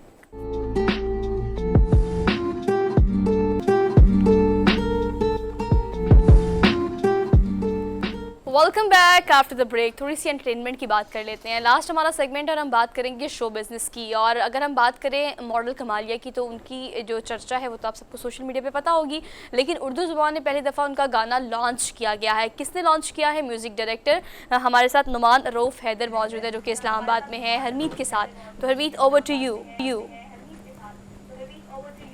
हाँ सोहा, अगर हम देखें तो कहीं ना कहीं हमारे म्यूज़िक इंडस्ट्री जो है या फिल्म इंडस्ट्री की जब हम बात करते हैं तो बहुत सारी चीज़ें जो नए लोग आए हैं, नया टैलेंट आया। और हम नोमान साहब की बात करें, इन जैसे नौजवान जब से आए हैं तो बहुत सारी चीज़ें मुख्तलिफ देखने को हमें मिलती हैं। पाजी वेलकम, बहुत शुक्रिया आपका, आप आए। Thank you. सॉन्ग मैंने भी देखा और गोरी को गाते हुए देखा, ये क्रेडिट तो आपको ही जाता है। पाजी ये गवाया कैसे? ये song pretty girl, it was always a dream. Kamalia चूँकि एक बहुत वर्सटाइल ओपेरा सिंगर हैं, उसका बैकग्राउंड ये है कि she is farmer Mrs world 2008 और हॉलीवुड एक्ट्रेस हैं। तो इनका एक क्लिप वायरल हुआ था जिसमें इन्होंने दिल दिल पाकिस्तान गाया था and it got viral in Pakistan. So I since that time had a feeling कि मैं इनको उर्दू ज़बान में पाकिस्तान में इनका एक गाना लॉन्च करूंगा, जो कि हमने प्रिटी गर्ल की सूरत में। नजरें आपकी बड़ी तेज है बाजी, मतलब ढूंढ ही लिया फिर आपने। आपसे जानना चाहेंगे सर, ये सॉन्ग जब से आया है सोशल मीडिया पे तो वायरल है, लेकिन क्या आपको यकीन था कि पाजी इतना खड़का देगा, कितना आगे निकल जाएगा? जितनी हम लोगों ने इसके ऊपर मेहनत की थी, हमें उम्मीद तो थी कि वायरल ज़रूर होगा, since the unique part of the song was कि एक फॉरेनर ने हमारी मकामी ज़बान में इसको गाया। तो इतना यकीन नहीं था कि इसको इतनी स्पीडीली पजीराई मिलेगी कि ये 4 दिन में ऑलमोस्ट 1.2 मिलियन क्रॉस कर गया on the YouTube and it's growing, still growing. Nauman साहब, आपसे जानना चाहेंगे, आप इस्लामाबाद में हैं और फिर अगर इस्लामाबाद में हम खासकर या सिंगर या हम फिल्म या डॉक्यूमेंट्री की जब बात आती है तो फिर कहीं ना कहीं लाहौर का रुख करना पड़ता है या हमें कराची का रुख करना पड़ता है। इस्लामाबाद की इस इंडस्ट्री को आप कैसे देखते हैं और आप अपने बारे में थोड़ा सा बताएंगे कि इससे पहले, यानी गोरी से तो गवा चुके हैं पाजी, बॉलीवुड के किन किन लोगों से गवा चुके हैं? मेरे कैरियर का स्टार्ट जी बिल्कुल म्यूज़िक प्रोडक्शन जो है हम लोग लाहौर में ही करते हैं। लाहौर चूँकि is the city of music, ऐसा ही है, और उसका एक बहुत कल्चरल हेरिटेज है म्यूज़िक के हवाले से। पाकिस्तान म्यूज़िक इंडस्ट्री के जितने सुपरस्टार्स हैं they were actually from Lahore, Punjab. मेरा डेब्यू हुआ था जी, I own a company which is a production house by the name of InSync Arte and Numan Rauf Productions। हम लोग स्पेशलाइज करते हैं म्यूज़िक ऑडियो सॉन्ग्स में, म्यूज़िक वीडियोस में, डॉक्यूमेंट्रीज़ में, एड फिल्म्स और ब्रांड प्रमोशनल मार्केटिंग कैंपेन्स में। बॉलीवुड के बहुत से ऐसे आर्टिस्ट्स हैं जिनको मैंने अपने प्लेटफॉर्म से प्रोड्यूस किया है, जिनमें Richa Sharma, very famous Bollywood singer, Jaspinder Narula ji, Krishna Beura who was the who sang the second theme song of Chak De India, मौला मेरे ले ले मेरी जान, उनको गवाया है मैंने। उसके अलावा पाकिस्तान में मेरा अपना डेब्यू उस्ताद राहत फ़तेह अली खान साहब के साथ हुआ था as a producer and a voice over artist. तो उनके साथ तकरीबन मैंने कोई 4 से 5 गाने जो हैं वो प्रोड्यूस किए। कमाल है पाजी। अच्छा नुमान, मैं आपसे ये जानना चाहती हूँ कि आपका एक ट्रैक रिकॉर्ड तो माशाल्लाह बहुत अच्छा, इसमें कोई दो राय नहीं है, लेकिन ये हैशटैग नेम तो ऑलरेडी हमारे पास है। पाकिस्तान में पिछले 1 साल में जो हमने क्रेडिट्स लिए पूरी दुनिया में, आप पसूड़ी को देख लें, आप कहानी सुनो को देख लें, रिकॉर्ड ब्रेकिंग ये सॉन्ग्स रहे हैं। और तो अगर पाकिस्तान में टैलेंट की बात की जाए, आपने कहा लाहौर तो म्यूजिक का हब है, we have so many like good talented और crazy about the music, like guys, school college university में हर तरह के लोग हैं जो गाने को बहुत पसंद करते हैं, लेकिन हम उस इंडस्ट्री को उतना से उस तरह से ना शायद लगता है कि लोग कहते हैं कि हमारे पास प्लेटफॉर्म नहीं है, तो कोई न्यू टैलेंट लॉन्च करने का भी आपका इस हवाले से प्लान है, to give them your platform, your production houses to excel? Okay, let me tell you Soha कि हम लोग बहुत जल्द द माइस्ट्रोस के नाम से एक शो प्लान कर रहे हैं, ऑलराइट, जिस शो की थीम डिजाइंड है ऐसे कि हम उसमें एक ही गाना, उसमें एक एमेच्योर और एक प्रोफेशनल को कास्ट करेंगे, ठीक है, और पूरे पाकिस्तान से हम गलियों से भी टैलेंट ला के लोगों के सामने लेके Yes. आएंगे, because Pakistan itself is it's full of talent. आपको चंद लोग जो टीवी के ऊपर या सोशल मीडिया के ऊपर गाते हुए नजर आते हैं, इसके अलावा बहुत सी ऐसी जगहों पर ऐसा टैलेंट छुपा हुआ है जो अभी तक लोगों के सामने नहीं आ सका और जिनको शायद घर वालों की तरफ से इजाजत नहीं मिलती है। तो अब हम उस टैलेंट को अवाम के सामने बहुत जल्द लेके आएंगे द माइस्ट्रोस के तवस्सुत से। अच्छा नुमान, पाजी आपसे जानना चाहेंगे, आपने डॉक्यूमेंट्रीज पे भी काम किया है या कर रहे हैं, और शॉर्ट फिल्म की अगर मैं बात करूं तो जाहिर बात है कि अब इसका रुझान बढ़ रहा है बहुत ज़्यादा। तो आपका कोई इरादा है या कोई ऐसी शॉर्ट फिल्म आपने बनाई है या इस किस्म की फिल्म जो हम देखते हैं कि अब जितनी भी शॉर्ट फिल्म हमारी आ रही हैं वो हिंदुस्तान में भी बड़ी देखी जाती हैं और लोग उसकी पजीराई जो है, और ख़ासकर यूट्यूब की अगर बात करें तो कहीं ना कहीं यूट्यूब एक ऐसा प्लेटफॉर्म है कि वहाँ से भी आप ये अपना जो टैलेंट है वो दिखा सकते हैं। इस पर क्या कहेंगे सर आप? जी बिल्कुल, अब एक्चुअली जो लोगों का पेशेंस है टुवर्ड्स वाचिंग द फिल्म्स वो थोड़ा सा कम होता जा रहा है। अब ज़्यादा चैलेंजिंग चीज़ जो प्रोड्यूसर और डायरेक्टर्स के लिए बनती जा रही है कि लोग शॉर्ट फिल्म्स को बहुत ज़्यादा पसंद करते हैं, और पर्सनली हम खुद I am heading towards a short film जिसका टॉपिक भी बहुत इंस्पिरेशनल है, और हम बहुत जल्दी एक शॉर्ट फिल्म बनाएंगे। और शॉर्ट फिल्म ज़रूर इसमें अब नए नए टैलेंटेड प्रोड्यूसर्स, डायरेक्टर्स, आर्टिस्ट लोगों के सामने वेब की वजह से, चूँकि अब टीवी से बहुत ज़्यादा वेब को पजीराई मिल रही है, तो नए नए आर्टिस्टों को सामने आने का मौका मिल रहा है, जो कि एक अच्छी बात है। आपको नया टैलेंट देखने के लिए मिलेगा और नए कॉन्सेप्ट्स के ऊपर काम होगा। अच्छा वैसे ये भी आइडिया बहुत अच्छा था, नो डाउट, बड़ा फैसिनेटिंग लगता है कि कोई फॉरेनर हो और वो हमारी ज़ुबान से भी ना हो, लेकिन हम उनसे अपना गाना जो है वो सुने, तो वो एक आइडिया बहुत क्लिक किया है, इसमें कोई दो राय नहीं है। लेकिन ऐसे बहुत सारे I have seen so many artist from like foreign जो कि पाकिस्तान के गाने गाते हैं। I don't know exactly the name, वो एक खातून है जो बड़ा अच्छा गाती हैं और वो पाकिस्तान की हमेशा जो टॉप लिस्टेड या टॉप हिट गाना होता है उसको ज़रूर पकड़ती हैं और वो गाती हैं, सोशल मीडिया पर बहुत ज़्यादा फेमस है। तो इस हवाले से मज़ीद भी आपका प्लान है कि आप इस तरह की मज़ीद जो ट्रेंड सेटिंग है वो इस तरह के गाने लॉन्च करें, और फ्यूचर में क्या प्लान है इसको लेके? सोहा, हमारी कंपनी इनसिंक आरते का स्लोगन है music beyond borders.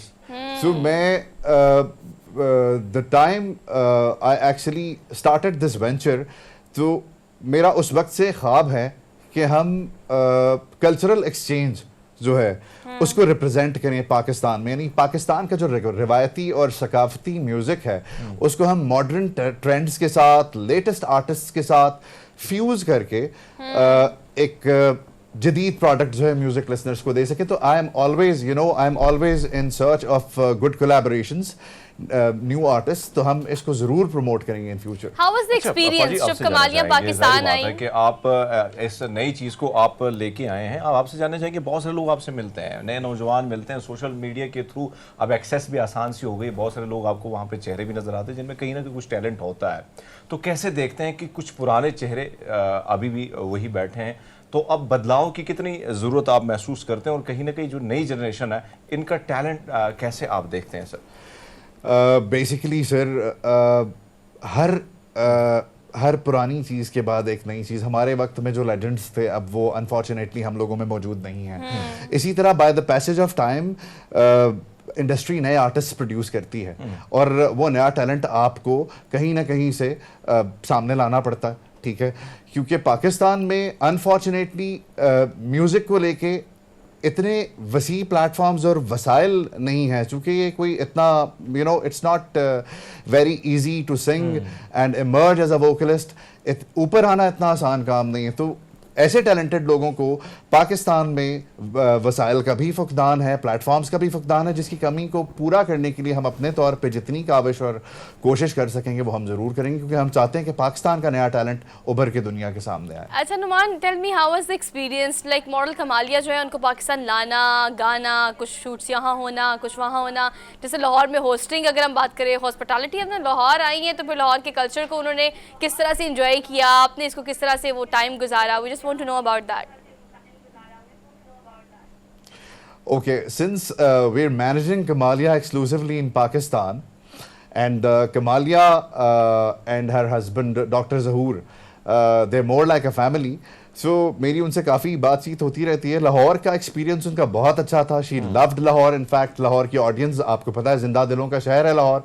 She enjoyed performing at Lahore. और लाहौर के बाद अब the same event, I think it is going to get planned in somewhere in March. 12 मार्च को वही इवेंट जो है वो इस्लामाबाद में भी होने जा रहा है, तो most probably Kamalia is going to perform in Islamabad as well. अच्छा पाजी, एक और चीज़ जो हम देखना चाहते हैं, बल्कि हम दिखाना चाहते हैं, प्रोजेक्शन की बहुत ज़रूरत है।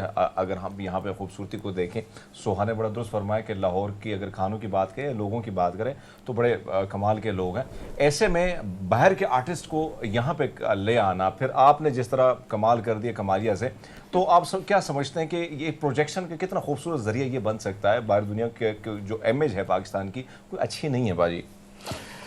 जी, मैंने इस गाने के लॉन्च के मौके पर भी मीडिया को ये बताया था कि जो पाकिस्तान के बारे में आलमी दुनिया के मफरूजात हैं, हम उनको रद्द करते हुए, music itself is an ambassador. Music एक सफीर का काम करता है। म्यूजिक का काम जोड़ना है, बाइंड करना, मोहब्बतें बांटना है। तो because of this cultural exchange, by promoting our music through international artists, we're going to, हम एक आलमी दुनिया को कल्चरल एक्सचेंज, डाइवर्सिटी और मोहब्बत का एक मैसेज दे रहे हैं, ठीक है, जिससे कल हम तमाम दुनिया के मफरूजात को रद्द भी करेंगे और अपने ताल्लुकात भी बेहतर बनाएंगे, and it is going to help in building a softer image of Pakistan. इंशाल्लाह इंशाल्लाह। Numan, thank you so much for joining us today, और करके बहुत अच्छा लगा। बेस्ट ऑफ लक आपके नए आने वाले प्रोजेक्ट के लिए। जो प्रोजेक्ट अभी आपने किया उसकी पाकिस्तान को इसलिए भी ज़्यादा ज़रूरत थी because we have so many ways जिसमें हम पाकिस्तान के अच्छे इमेज को इंटरनेशनल लेवल पर पोर्ट्रे कर सकते हैं, जिसके लिए हमें थोड़ा थोड़ा अपना किरदार अदा करना पड़ेगा कि पाकिस्तान को हमने बेहतरीन मुल्क दिखाना है तमाम मुल्कों के तौर पे। तो हमने लेनी अब आपसे इजाज़त। इंशाल्लाह आपसे कल नए टॉपिक, नए इशू से मुलाकात करेंगे। अपना बहुत सारा ख्याल रखिएगा और कोशिश करें राइट लेफ्ट देखिए, अगर किसी को आपकी मदद की ज़रूरत है तो उसका भी ख्याल रखें। अल्लाह हाफ़िज़।